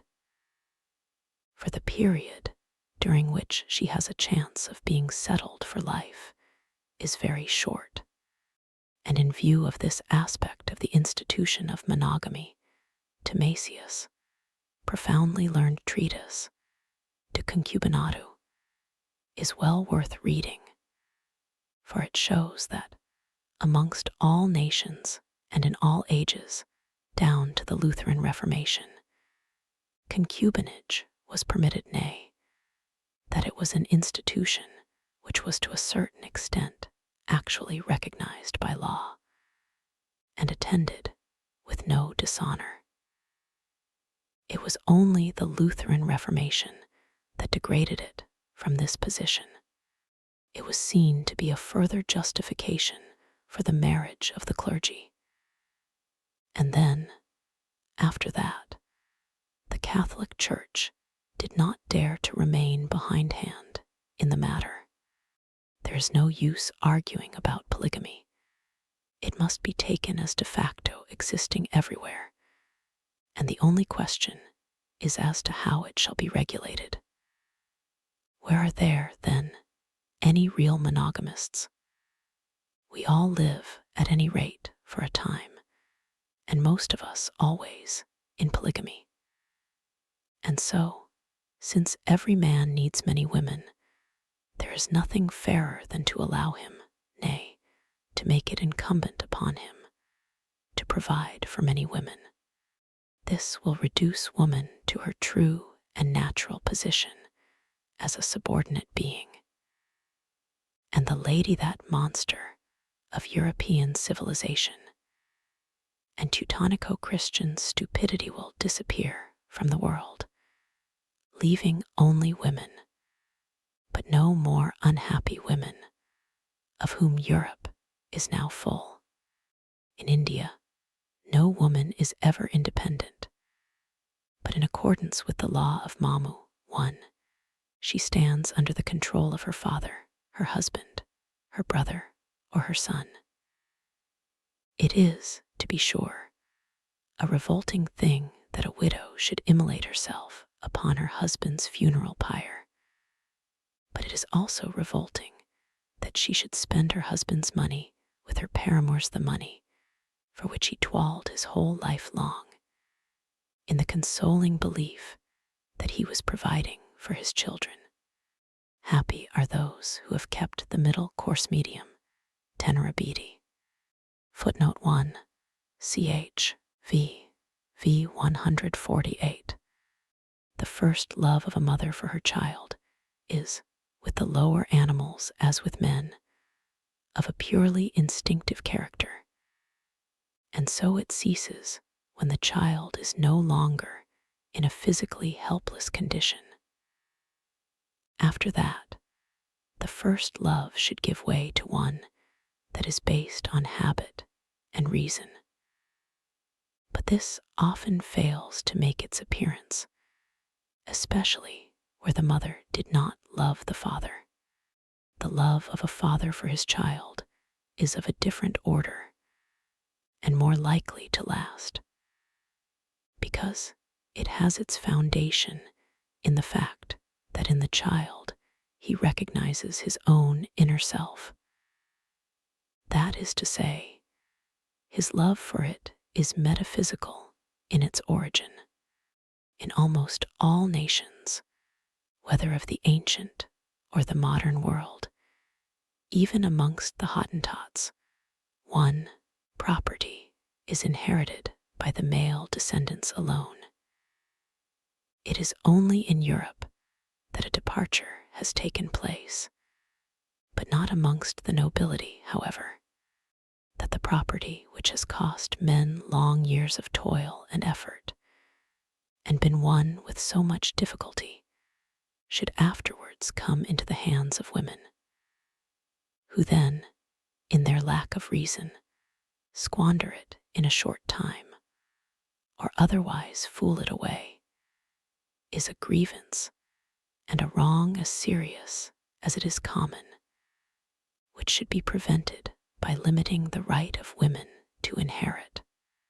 In my opinion, the best arrangement would be that by which women, whether widows or daughters, should never receive anything beyond the interest for life on property secured by mortgage, and in no case the property itself, or the capital, except where all male descendants fail. The people who make money are men, not women, and it follows from this that women are neither justified in having unconditional possession of it, nor fit persons to be entrusted with its administration. When wealth, in any true sense of the word, that is to say, funds, houses, or land, is to go to them as an inheritance, they should never be allowed the free disposition of it. In their case, a guardian should always be appointed, and hence they should never be given the free control of their own children wherever it can be avoided. the vanity of women, even though it should not prove to be greater than that of men, has this much danger in it, that it takes an entirely material direction. They are vain, I mean, of their personal beauty, and then of finery, show, and magnificence. That is just why they are so much in their element in society. It is this, too, which makes them so inclined to be extravagant, all the more as their reasoning power is low. Accordingly, we find an ancient writer describing woman as in general of an extravagant nature Greek. Gyne to synolin esti dapanerin physitu. But with men, vanity often takes the direction of non-material advantages, such as intellect, learning, courage. Footnote 1. Lire, letters philosophiques sur l'intelligence et la perfectibilité des animaux, avec quelques letters sur l'homme. p. 298, Paris, 1802. Footnote 2. Brunck's Nomicide Poeti Greci, v. 115. In the Politics 1, Aristotle explains the great disadvantage which accrued to the Spartans from the fact that they conceded too much to their women by giving them the right of inheritance and dower and a great amount of independence. And he shows how much this contributed to Sparta's fall. May it not be the case in France that the influence of women, which went on increasing steadily from the time of Louis XI, was to blame for that gradual corruption of the court and the government, which brought about the revolution of 1789, of which all subsequent disturbances have been the fruit. However that may be, the false position which women occupy, demonstrated as it is, in the most glaring way, by the institution of the lady, is a fundamental defect in our social scheme. And this defect, proceeding from the very heart of it, must spread its baneful influence in all directions. Footnote 1, BK, ICH 9. That woman is by nature meant to obey may be seen by the fact that every woman who is placed in the unnatural position of complete independence immediately attaches herself to some man, by whom she allows herself to be guided and ruled. It is because she needs a lord and master. If she is young, it will be a lover. If she is old, a priest. On Noyes, Kant wrote a treatise on the vital powers. I should prefer to write a dirge for them. The superabundant display of vitality, which takes the form of knocking, hammering, and tumbling things about, has proved a daily torment to me all my life long. There are people, it is true, nay, a great many people who smile at such things, because they are not sensitive to noise. But they are just the very people who are also not sensitive to argument, or thought, or poetry, or art, in a word, to any kind of intellectual influence. The reason of it is that the tissue of their brains is of a very rough and coarse quality. On the other hand, noise is a torture to intellectual people. In the biographies of almost all great writers, or wherever else their personal utterances are recorded, I find complaints about it. In the case of Kant, for instance, Goethe, Lichtenberg, Jean Paul. And if it should happen that any writer has omitted to express himself on the matter, It is only for want of an opportunity. This aversion to noise I should explain as follows. If you cut up a large diamond into little bits, it will entirely lose the value it had as a whole. And an army divided up into small bodies of soldiers loses all its strength. So a great intellect sinks to the level of an ordinary one as soon as it is interrupted and disturbed, its attention distracted and drawn off from the matter in hand. For its superiority depends upon its power of concentration of bringing all its strength to bear upon one theme, in the same way as a concave mirror collects into one point all the rays of light that strike upon it. Noisy interruption is a hindrance to this concentration. That is why distinguished minds have always shown such an extreme dislike to disturbance in any form, as something that breaks in upon and distracts their thoughts. Above all, have they been averse to that violent interruption that comes from noise. Ordinary people are not much put out by anything of the sort. The most sensible and intelligent of all nations in Europe lays down the rule, never interrupt, as the 11th commandment. Noise is the most impertinent of all forms of interruption. It is not only an interruption, but also a disruption of thought. Of course, where there is nothing to interrupt, noise will not be so particularly painful. Occasionally it happens that some slight but constant noise continues to bother and distract me for a time before I become distinctly conscious of it. All I feel is a steady increase in the labor of thinking, just as though I were trying to walk with a weight on my foot. At last I find out what it is. Let me now, however, pass from genus to species. The most inexcusable and disgraceful of all noises is the cracking of whips, a truly infernal thing when it is done in the narrow, resounding streets of a town. I denounce it as making a peaceful life impossible. It puts an end to all quiet thought.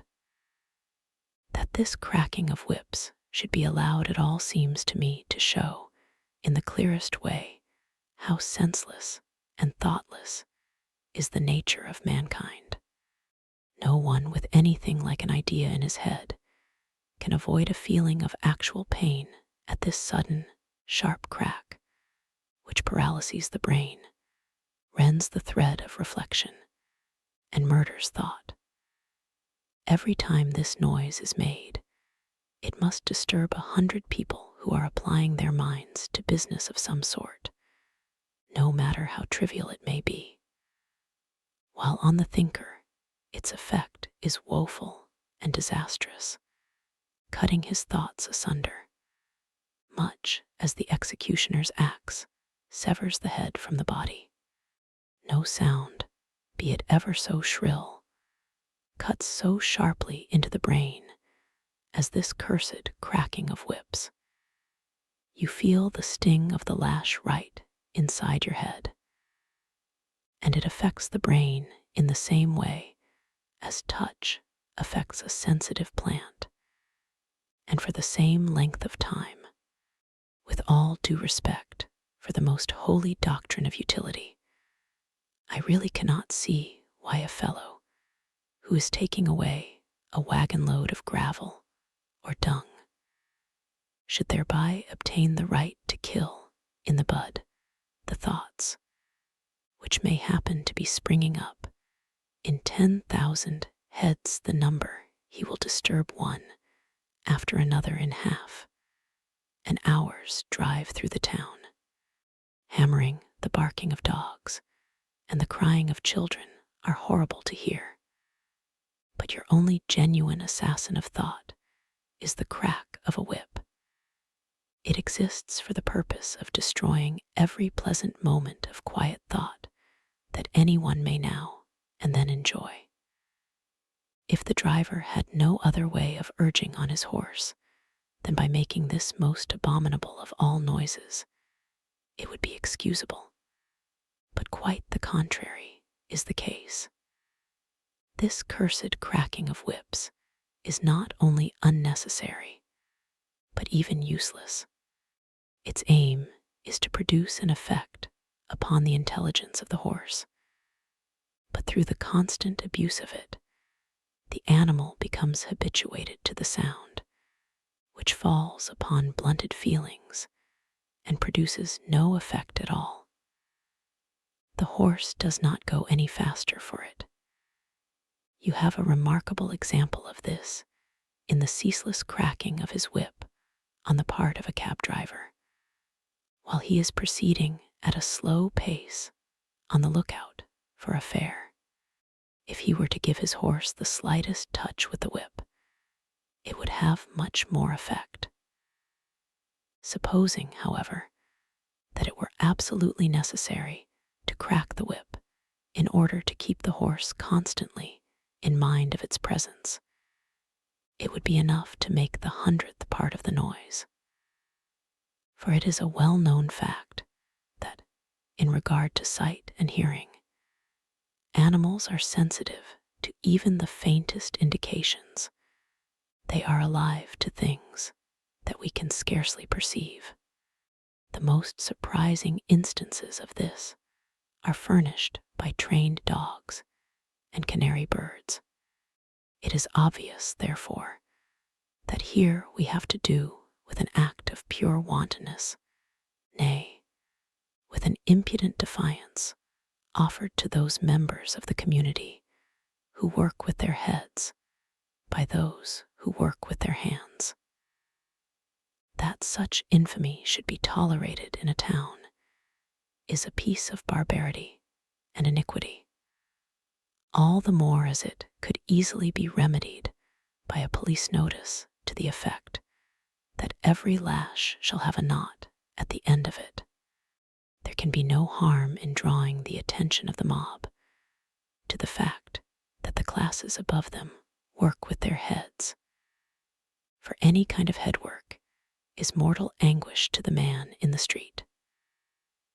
A fellow who rides through the narrow alleys of a populous town with unemployed post horses or cart horses and keeps on cracking a whip several yards long with all his might deserves there and then to stand down and receive 5 really good blows with a stick. All the philanthropists in the world and all the legislators meeting to advocate and decree the total abolition of corporal punishment will never persuade me to the contrary. There is something even more disgraceful than what I have just mentioned. Often enough you may see a carter walking along the street, quite alone, without any horses, and still cracking away incessantly. So accustomed has the wretch become to it in consequence of the unwarrantable toleration of this practice. A man's body and the needs of his body are now everywhere treated with a tender indulgence. Is the thinking mind, then, to be the only thing that is never to obtain the slightest measure of consideration or protection, to say nothing of respect? Carters, porters, messengers, these are the beasts of burden amongst mankind. By all means let them be treated justly, fairly, indulgently, and with forethought. But they must not be permitted to stand in the way of the higher endeavors of humanity by wantonly making a noise. How many great and splendid thoughts, I should like to know, have been lost to the world by the crack of a whip? If I had the upper hand, I should soon produce in the heads of these people an indissoluble association of ideas between cracking a whip and getting a whipping. Let us hope that the more intelligent and refined among the nations will make a beginning in this matter, and then that the Germans may take example by it and follow suit. One, meanwhile, I may quote what Thomas Hood says of them too. For a musical nation, they are the most noisy I ever met with. That they are so is due to the fact, not that they are more fond of making a noise than other people. They would deny it if you asked them, but that their senses are obtuse. Consequently, when they hear a noise, it does not affect them much. It does not disturb them in reading or thinking, simply because they do not think, they only smoke, which is their substitute for thought. The general toleration of unnecessary noise, the slamming of doors, for instance, a very unmannerly and ill-bred thing, is direct evidence that the prevailing habit of mind is dullness and lack of thought. In Germany, it seems as though care were taken that no one should ever think for mere noise to mention one form of it, the way in which drumming goes on for no purpose at all. Footnote 1. According to a notice issued by the Society for the Protection of Animals in Munich, the superfluous whipping and the cracking of whips were, in December 1858, positively forbidden in Nuremberg. Footnote 2. In Up the Rhine. Finally, as regards the literature of the subject treated of in this chapter, I have only one work to recommend, but it is a good one. I refer to a poetical epistle in terzo rimo by the famous painter Bronzino, entitled De Remari, a Messer Luca Martini. It gives a detailed description of the torture to which people are put by the various noises of a small Italian town. Written in a tragicomic style, it is very amusing.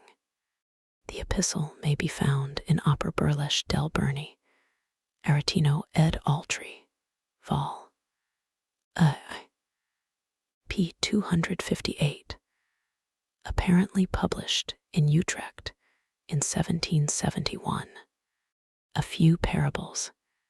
In a field of ripening corn, I came to a place which had been trampled down by some ruthless foot, and as I glanced amongst the countless stalks, every one of them alike, standing there so erect and bearing the full weight of the ear, I saw a multitude of different flowers, red and blue and violet. How pretty they looked as they grew there so naturally with their little foliage. But thought I, they are quite useless, they bear no fruit, they are mere weeds, suffered to remain only because there is no getting rid of them. And yet, but for these flowers, there would be nothing to charm the eye in that wilderness of stalks. They are emblematic of poetry and art, which, in civic life so severe, but still useful, and not without its fruit play the same part as flowers in the corn. There are some really beautifully landscapes in the world, but the human figures in them are poor, and you had not better look at them. The fly should be used as the symbol of impertinence and audacity. For whilst all other animals shun man more than anything else, and run away even before he comes near them, the fly lights upon his very nose. Two Chinamen traveling in Europe went to the theater for the first time. One of them did nothing but study the machinery, and he succeeded in finding out how it was worked. The other tried to get at the meaning of the piece in spite of his ignorance of the language. Here you have the astronomer and the philosopher. Wisdom which is only theoretical and never put into practice is like a double rose. Its color and perfume are delightful, but it withers away and leaves no seed. No rose without a thorn. Yes, but many a thorn without a rose. A wide-spreading apple tree stood in full bloom, and behind it a straight fir raised its dark and tapering head. Look at the thousands of gay blossoms which cover me everywhere, said the apple tree. What have you to show in comparison? Dark green needles. That is true, replied the fir, but when winter comes, you will be bared of your glory, and I shall be as I am now. Once, as I was botanizing under an oak, I found amongst a number of other plants of similar height one that was dark in color, with tightly closed leaves, and a stalk that was very straight and stiff. When I touched it, it said to me in firm tones, "Let me alone. I am not for your collection, like these plants to which nature has given only a single year of life. I am a little oak. So it is with a man whose influence is to last for hundreds of years. As a child, as a youth, often even as a full-grown man, nay, his whole life long, he goes about among his fellows, looking like them and seemingly as unimportant. But let him alone, he will not die. Time will come and bring those who know how to value him. The man who goes up in a balloon does not feel as though he were ascending. He only sees the earth sinking deeper under him. There is a mystery which only those will understand who feel the truth of it. Your estimation of a man's size will be affected by the distance at which you stand from him, but in two entirely opposite ways according as it is his physical or his mental stature that you are considering. The one will seem smaller, the farther off you move, the other greater. Nature covers all her works with a varnish of beauty, like the tender bloom that is breathed, as it were, on the surface of a peach or a plum. Painters and poets lay themselves out to take off this varnish, to store it up, and give it us to be enjoyed at our leisure. We drink deep of this beauty long before we enter upon life itself, and when afterwards we come to see the works of nature for ourselves, the varnish is gone. The artists have used it up, and we have enjoyed it in advance. Thus it is that the world so often appears harsh and devoid of charm, nay, actually repulsive. It were better to leave us to discover the varnish for ourselves. This would mean that we should not enjoy it all at once and in large quantities. We should have no finished pictures, no perfect poems, but we should look at all things in that genial and pleasing light in which even now a child of nature sometimes sees them someone who has not anticipated his aesthetic pleasures by the help of art, or taken the charms of life too early. The cathedral in Mayence is so shut in by the houses that are built round about it that there is no one spot from which you can see it as a whole. This is symbolic of everything great or beautiful in the world. It ought to exist for its own sake alone, but before very long it is misused to serve alien ends. People come from all directions wanting to find in it support and maintenance for themselves. They stand in the way and spoil its effect.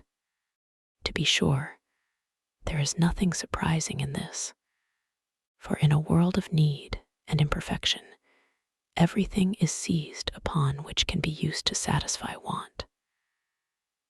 Nothing is exempt from this service. No, not even those very things which arise only when need and want are for a moment lost sight of the beautiful and the true, sought for their own sakes. This is especially illustrated and corroborated in the case of institutions, whether great or small, wealthy or poor, founded, no matter in what century or in what land, to maintain and advance human knowledge, and generally to afford help to those intellectual efforts which ennoble the race, wherever these institutions may be. It is not long before people sneak up to them under the pretense of wishing to further those special ends, while they are really led on by the desire to secure the emoluments which have been left for their furtherance, and thus to satisfy certain coarse and brutal instincts of their own. Thus it is that we come to have so many charlatans in every branch of knowledge. The charlatan takes very different shapes according to circumstances, but at bottom he is a man who cares nothing about knowledge for its own sake, and only strives to gain the semblance of it, that he may use it for his own personal ends, which are always selfish and material. Every hero is a Samson.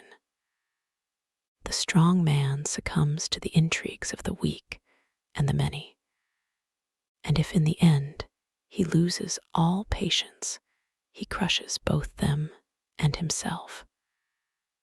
Or he is like Gulliver at Lilliput, overwhelmed by an enormous number of little men. A mother gave her children Aesop's fables to read, in the hope of educating and improving their minds. But they very soon brought the book back, and the eldest, wise beyond his years, delivered himself as follows: "This is no book for us. It's much too childish and stupid. You can't make us believe that foxes and wolves and ravens are able to talk. We've got beyond stories of that kind. In these young hopefuls, you have the enlightened rationalists of the future, a number of porcupines huddled together for warmth on a cold day in winter. But as they began to prick one another with their quills, they were obliged to disperse. However, the cold drove them together again, when just the same thing happened.